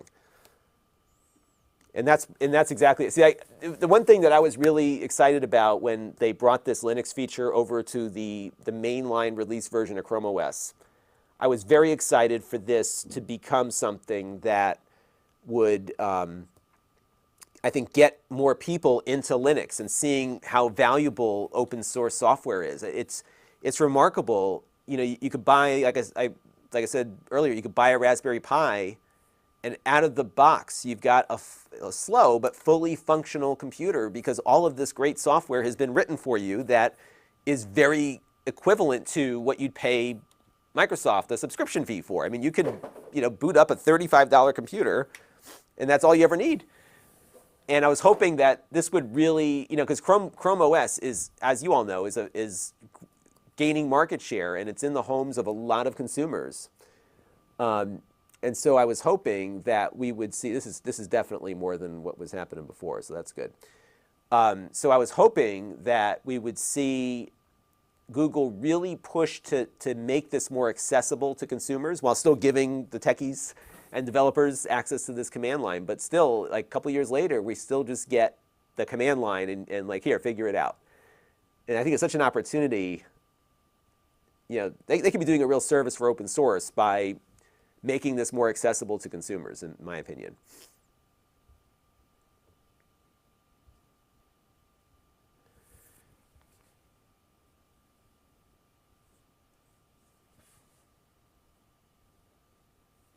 And so here's the explanation here from Michael Kidd, is that Debian released the next major release Bullseye, and the Chrome Linux hasn't updated. So all the Buster repos have been renamed. That's exactly the message I saw. So that's what happened. CF is wondering about updates. So as I mentioned earlier, the tablet is actually updated by Google, and it will be updated through 2028 per the Google thing that you can look at to see how long you're. All right, let's see if LibreOffice works now. Let's see here. Yeah, now it's actually downloading something, so that's good. And then what's cool, though, is that after we're done with all this stuff, like you can click on it and it loads up like an app. So. Jay's wondering, does it have a micro SD card slot? It does not. However, you can use a USB little docking station hub thing that I've got here. So I've got a card reader on here that would work. And we tried that earlier. That did work. So that's the one good thing, is it's got a full service port, but you'd have to dongle it, unfortunately.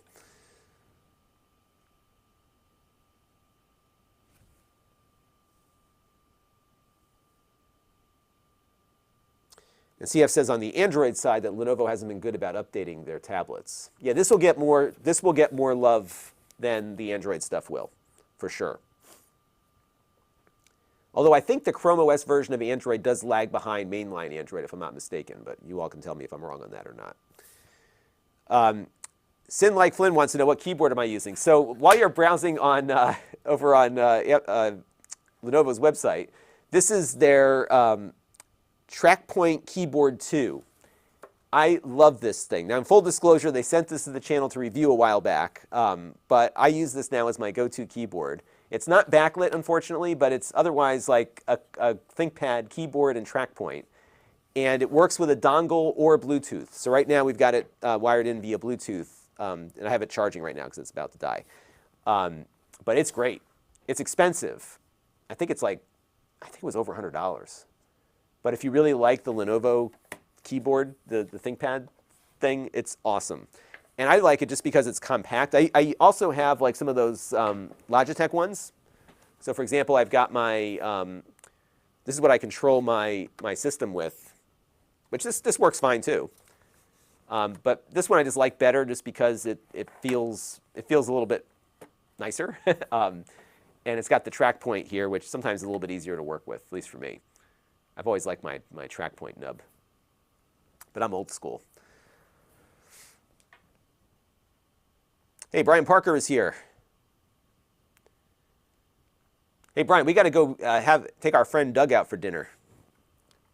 I need to get out of this house. I'm going to be up teaching that class on Tuesdays, so maybe we can do it around then. All right, so we're just going through the rest of this here. Steve Murray says, here's a question. Does Linux Container utilize the touchscreen keyboard yet? I don't know. We'll find out in a second. I don't think it does. They've been very good about, you can define whether or not this is good or not, but they've been very good about keeping each of these systems isolated from the other.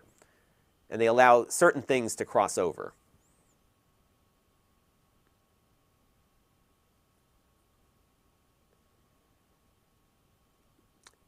And here's another tip from Yaka Doodle Donkey Wongi. If you You can actually install the fonts used in Office on Linux, and they become available in Libre. Very cool.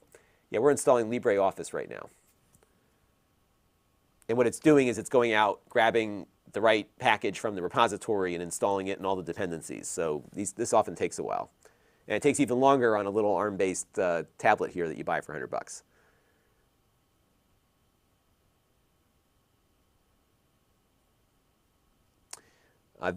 Vincente wants to know, how's it compared to the Duet? It's pretty close. I think the Duet has a slightly faster processor, but I don't think someone using this would notice the difference.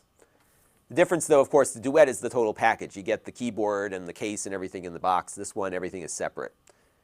So because they dropped the price on this to $100, the keyboard and trackpad are like half the price of the unit itself. And I had one here, so I was like, you know what? I'm just going to use the stuff that I have here. So no worries, Kanan. Hey, it's fine. Yeah, the link that I have in the description is the affiliate link, but that's okay. It's not much that I get for the sale of this. It's only $100. But 150 of you have clicked on it, so thank you all for clicking. But don't feel bad if you didn't. Yeah, I think I get like maybe a dollar. Let me see, times, I think it's like 2%. Yeah, I get $2. So if you feel guilty and want to have an equivalent to the super chat, you can do the $2. that'll equal it, but don't feel like you have to. Okay, so we got that done. And I'm just going to close the terminal window. And what we should see now is when I go into my little start menu equivalent here, where did they go? My Linux apps.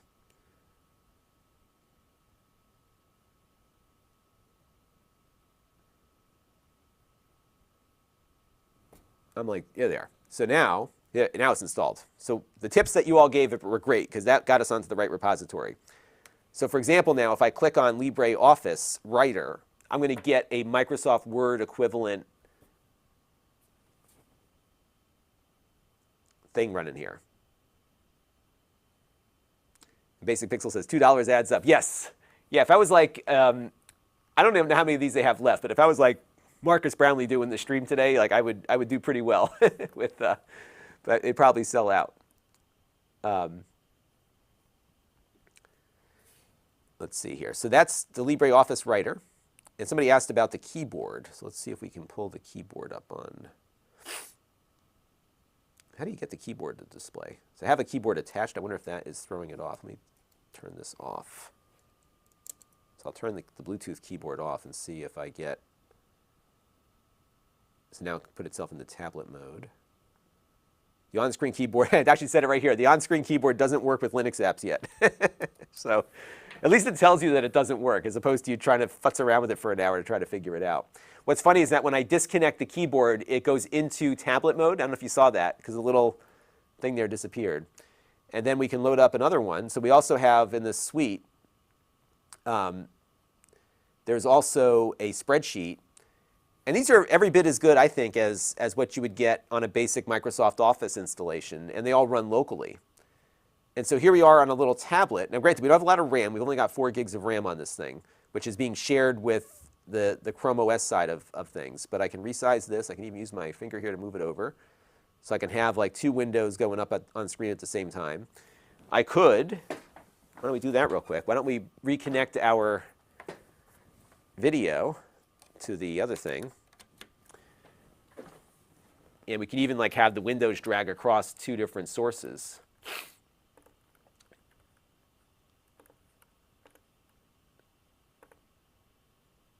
So I think we should, yep, there we go. So I'm going to just recreate what I had before. I'm going to add this to the multi-view. Bear with me for 1 second here, folks. Down to the corner here. So what we can do is I can grab the word processor and just move it over here. Isn't that neat? And I've got the spreadsheet right here. So you could have 2 displays going. And granted, one of them is going to be tiny, the little 10-inch display here. But I could see like running, kind of elevating this thing and like running your Twitter feed on one display and then having it do something else on the other. Let me just adjust the display. I'm going to do a little B-roll capture here too. This will be useful for the video later.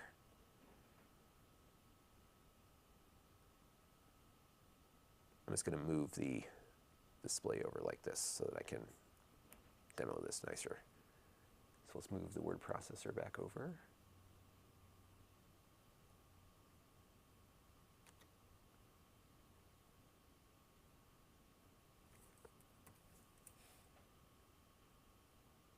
Then I can grab the spreadsheet.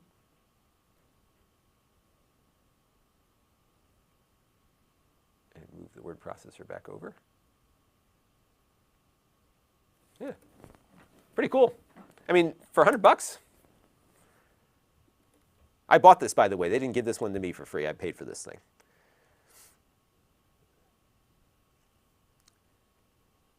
And Tornado says, yeah, I think that's the one thing is that they've really optimized all this stuff. And because you're running this at, as a container, it's a lot like Docker in the sense that you're getting the full resources. You're not having some virtualization layer on top of, sharing everything but isolating. So yeah, it's good stuff. All right. Well, I've got more to do. But I do need to look at some, all right, let's do this. We'll do the emulation real quick. Because I do have RetroArch already installed on this thing. So let me grab, what do you think? PlayStation 1, should we try that? I don't think I have enough room on on the storage, actually. I'm going to have to come back to that. I need to spend some more time on that. And I got to run in a minute here. Alexi wants to know, why are they looking to get rid of it? I think they probably made a bunch of these for education. Here's my take on it. My gut is they cranked these things out because of the remote learning stuff, because there was heavy demand for schools to get Chromebooks in the hands of kids. And I'm guessing that demand fell off because even in my state of Connecticut, like our mandate is schools are in person this year, no exceptions. So I think the demand fell off, and they probably got stuck with a lot of these without a market for the education on the education side.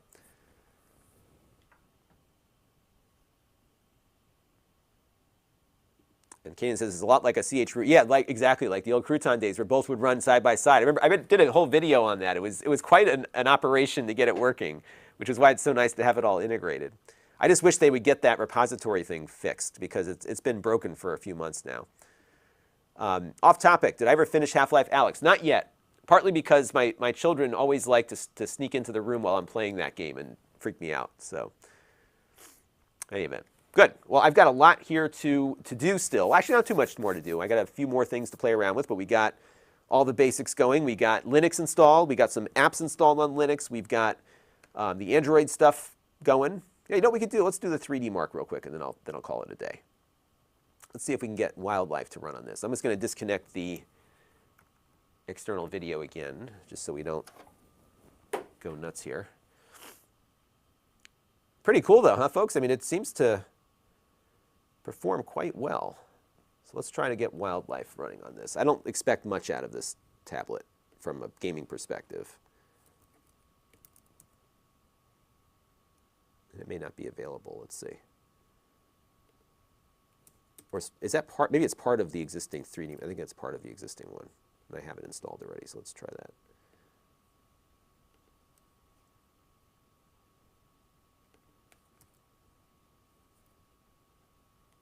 Oh, I think my battery just died on my keyboard.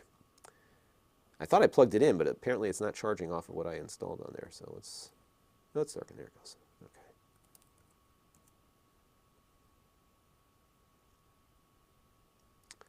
And now we're going to run 3D Mark. And this is an Android benchmark.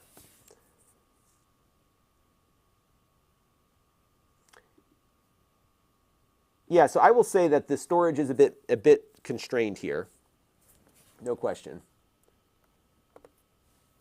But I think their target was education, where the local storage wasn't that important. But yeah, I agree. It would have been nice to maybe have 64.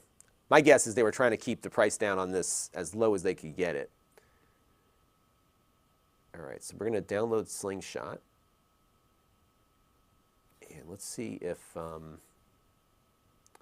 Wildlife is labeled. No, we can't do. This is Android 10. But Slingshot we can run. So we'll do the Slingshot benchmark. We'll turn the demo off.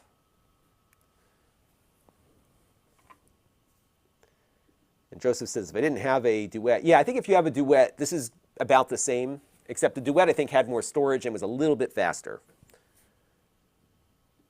Ed Horn is wondering, how hard is it to wipe and reinstall the OS? So you do something called Power Wash on Chromebooks, and that's very easy to do. All right, we're going to run what's called the unlimited test. So you're not actually going to see any graphics on screen, but it's going to run it. This is how I run it on all the different devices, because it's a better way to get the result out of it. Yeah, so here's the problem, Todd. I think for those of you who've been on the stream the whole time, but I will reiterate. So what happened is I was sick with the Rona. I got better from that, and I was good for like 2 weeks. And then my daughter had a cold and gave it to me. So now I've got a cold. But it's definitely not I'm not like reinfected again, because I've tested and she's tested. It's a cold, unfortunately. And I sound actually worse than I did when I had Corona, but I actually feel better than that. So it's what it is. I'll be okay. Frank actually asks a great question. Would I do this or a Fire tablet? At this price, I would do this thing, no question. Because it's more computer-like, but it does all the Android stuff. So I think that's why I like this better. And I like little computers, and I like little computers that don't cost much, and I like little computers that are not very constrained. And this one is all of the above. Because you can use it as a tablet, do your web browsing, a few Android apps, and then if you want to start getting into coding, hit that Linux thing and start messing around with it.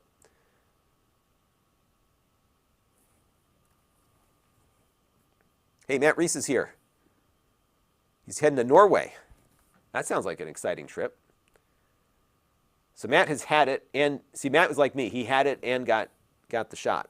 I think everyone who's had it before is going to get because I'm pretty sure I got it at that CES show in 2020. So I think everyone that had it before is going to get this version of it. But I'm good now.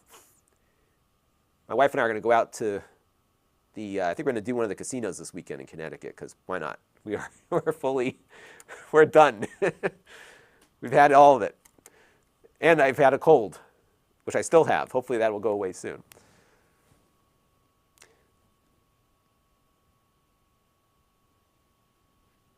But yeah, this can do quite a bit. I'm pretty pleased with it. And Katie makes a good point. It's like the difference between your computer and your phone. That's exactly it. Yeah, I'm trying not to spread anything around these days. My daughter brought it home. So my daughter had a cold. We both got it on the same day. So, and the odd thing, here's the crazy thing, is that I get the cold from her, but I had the Omicron COVID thing, and we were visiting my dad's. We were in a smaller space, and the kids were fine. No problem. They didn't get it. But I get the cold from her. How about that? Foxwoods or Mohegans? We're probably going to go to Mohegan, because we go to the Michael Jordan Steakhouse. That's like one of our favorite places to eat. They have this corn there. I think it's only in the fall.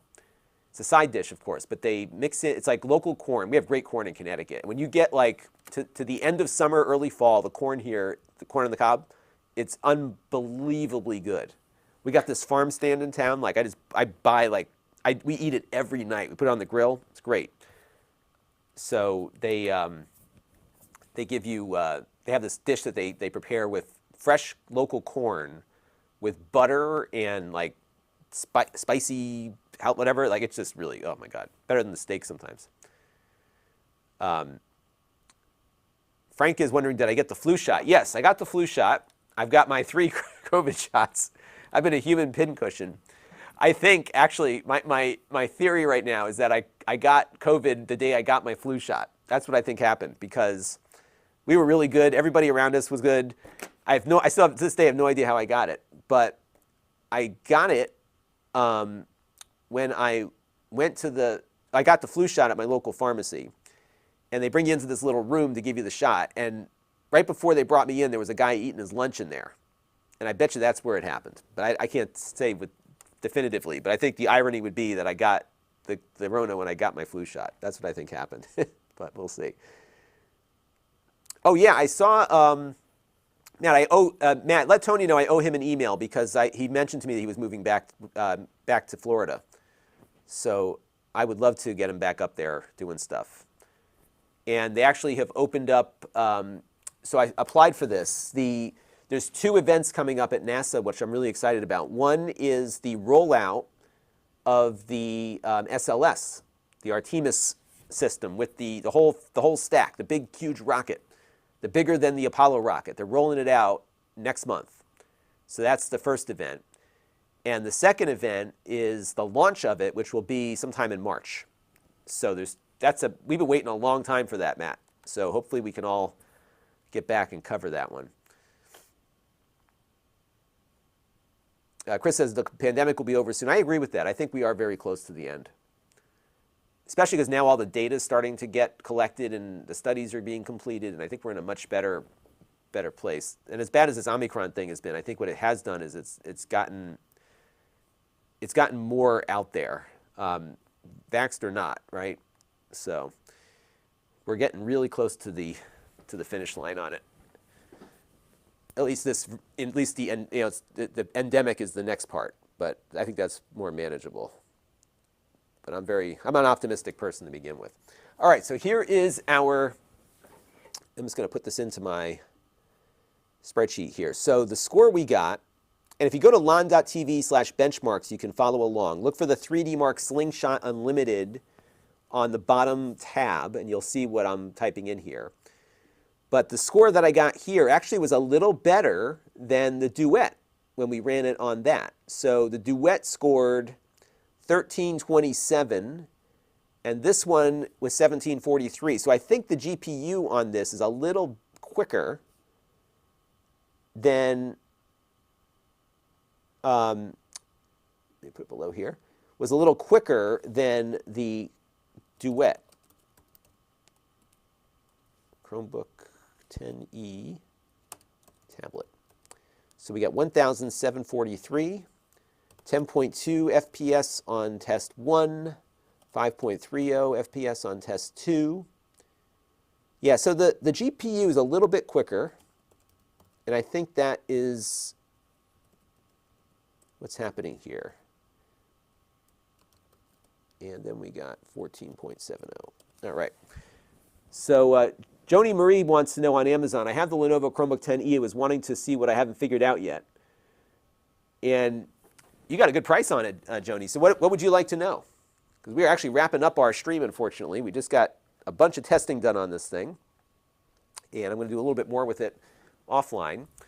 But some of the things that I like about Chromebooks, especially these tablet versions, is that you can install Android software on it pretty easily. You can get the Linux stuff going on it pretty easily. It works like a computer, unlike many tablets out there. And you can't beat the price on this one. You've got yourself a full-on computer/tablet that, for the price, performs great.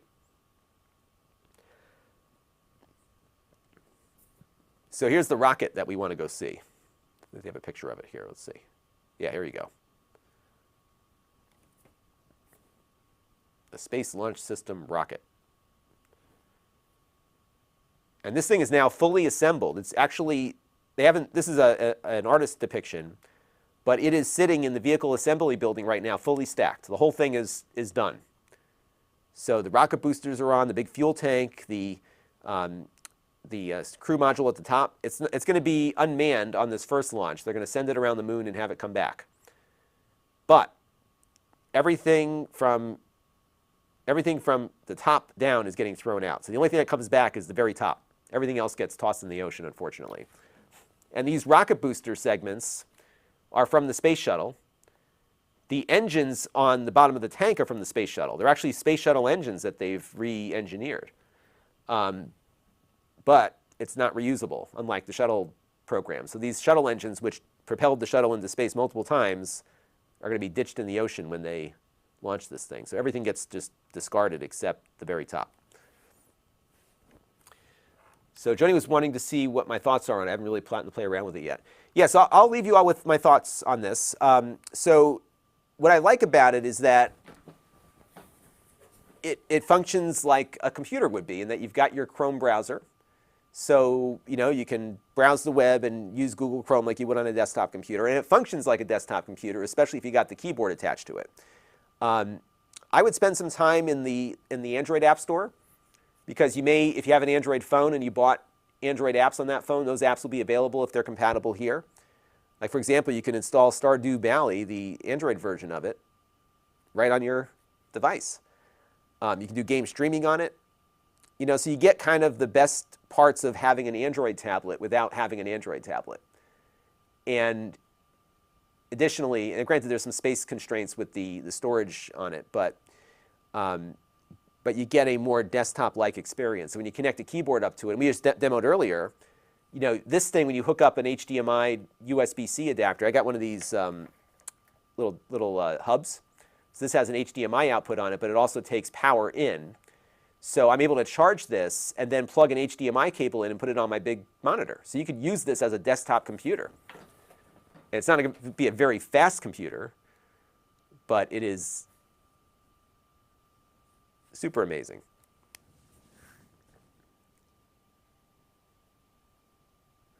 So Joseph is wondering why I'm into space stuff so much. You know what it is? It's a childhood thing. I was well, actually, it goes back even further than that. So my father worked on the Apollo program, as many kids of my era parents did. And so he was working for a company that made the batteries for the EVA packs that the astronauts wore on the moon. So he was very much involved with that. So I got interested in it very early on. And then when I was a kid, the space shuttle program started up right when I was in kindergarten. So I never knew a time really when people weren't going into space, and there was a lot of excitement around that, and a lot of what we were doing in school was lining up with what was going on with NASA, because NASA was getting stuff out to the schools. A lot of the experiments they were doing, we were getting. It was just a lot of connection with that, and I think at the time, it was a point of pride for the country, which I'm hoping is going to happen again with these moon missions. It was something we could all get behind. There was a lot of excitement that this was opening the door for people to go into space. Now we're finally there, like 30 years later.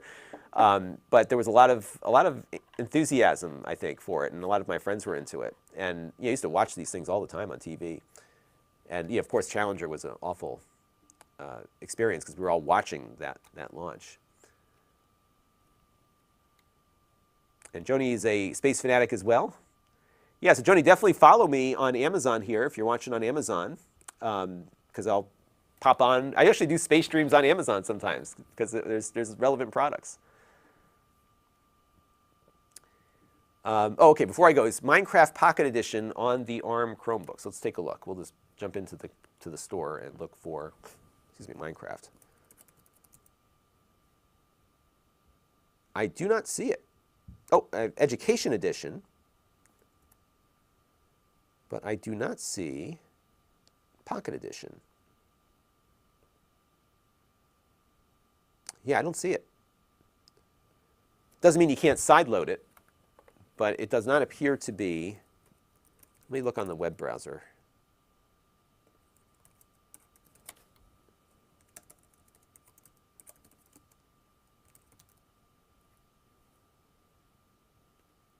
Let's do a search on the website. So Minecraft, it's amazing how many people rip off Minecraft and they get away with it, right? So this is available for some of my devices, but not this one.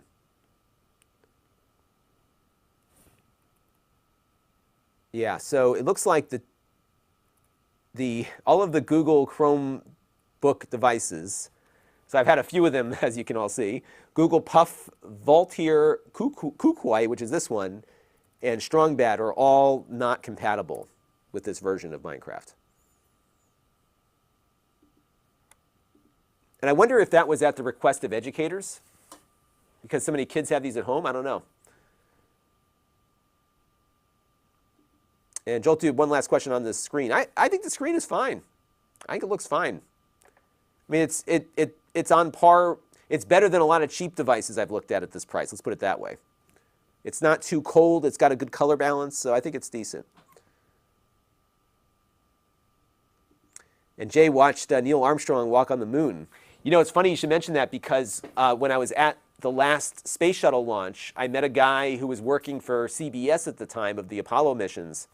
And he was telling me how the rocket was so, they had no idea how powerful the thing was going to be, that they were 3 miles away at the press site, and their building partially collapsed from the shock waves coming down from the rocket. It was crazy. So it was neat to hear those stories. And I'll tell you what, even the space shuttle got your, I've seen 3 space shuttle launches, a Falcon 9, one Falcon 9, and then the Falcon Heavy. And the Falcon Heavy was probably the loudest one I've experienced. And Jay worked on STS-2. Awesome. At Hanscom Air Force Base in Massachusetts. And Jeff says you could load, that's right, you could load Minecraft on Linux. You could totally do that. So, well, Vincent, the moon base is coming. I can guarantee you that. It's happening. And actually, it's going to be even more interesting than that because they're going to put a space station at a Lagrange point between the Earth and the moon, and that's going to become like the depot. So there's going to be like a deep space station. They're going to send stuff out there, and then it's going to fuel things for landing on the moon. It's all happening. Like it's happening. Finally. All right. And Jolt Dude saw Jim Lovell. Awesome. Neat stuff. And Joni saw 4 launches in person. Pretty cool.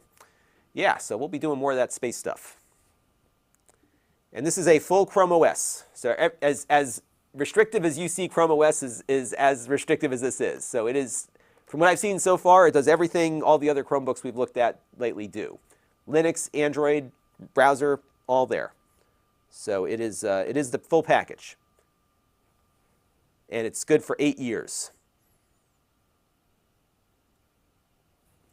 And Red Hornet says, I was in the TV department at Sears watching Neil Armstrong walk on the moon on all their televisions. That must have been awesome to see that. I remember used to going into Sears, seeing all the TVs laid out like that. It was cool.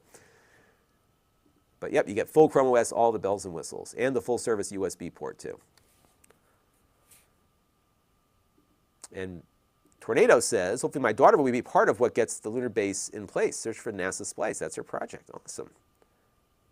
Yeah, space is very relevant to tech, I think. And NS has the Duet. I have the Duet also. And yep, this is like the big brother, because that one actually gives you more stuff. So you get the keyboard and everything else with it. Here's a good question from Malik about what would I say the appeal of buying a cheap Chromebook versus a cheap Windows laptop performance. It depends. You know, I don't know if it's going to be that much better performance-wise, depending on the processor. This one certainly wouldn't be. But I think what I like about Chrome OS is kind of the same reason I've recommended Mac OS to people in the past, which is that it's not as easy to install things that screw it up. So, you know, it's maintained for you. Yes, you can run Linux on it and install things from a command line, but it's all isolated. So it's a system I think that is, if you're the family tech support person, you're going to get less calls when you deploy Chromebooks to your parents versus a Windows machine. So I get, you know, my mom has a Chromebook, my dad has Windows machines. My dad calls me all the time, my mother never calls me. Well, she calls me constantly, but not about her computer. So that's what I would say. And there is an issue with some compatibility, for sure, especially on the Android apps, because it's not as seamless as it appears.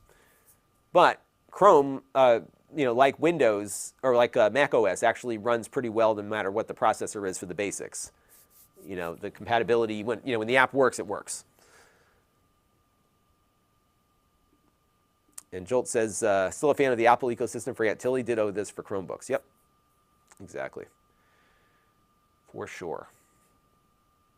And Jay, you can still see lots of launches from his house in Florida. Yeah, I got some friends down that way. I may start sleeping on couches versus my... Usually I stay at this hotel called the Space Shuttle Inn, which is like a straight shot to the Kennedy Space Center. And there's a steakhouse attached to the hotel. It's dirt cheap to stay there. There's a steakhouse attached to it, and then there's a Waffle House like right next door. And I love the Waffle House. We don't have those in Connecticut. So, good stuff. All right, everybody, I got to run because I am fading here, and I got to get some videos scheduled for tonight. I've got one tonight and one tomorrow night, and then we'll get this one up a couple days after that. But yeah, I'm pretty happy with this, and we'll have a full review coming up very shortly. So definitely take a look, and I'll take a couple more here. Malik wants to know what's the highest price that I would take or be comfortable paying for a good Chromebook. I think it depends on the processor inside. You know, there's a lot of parity between Windows and Chromebooks on processors. So if you're in the Intel market, you know, the price would be what you want it to perform as, but you don't need as much horsepower on a Chromebook because you're not going to do as much with it. So, you know, I would say for a nice Chromebook, $700 or $800 maybe would be my top point. And then, of course, at the low end, $100, you can't beat this one.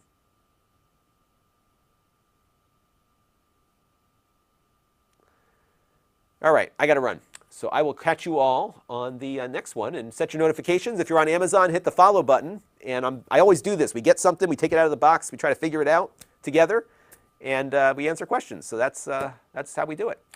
All right, everybody, I'm going to go take some more cold medicine, and hopefully you will see me twice tomorrow. I have a video going up tonight and another one going up on Saturday night. So stay tuned, and we'll talk soon. Bye-bye.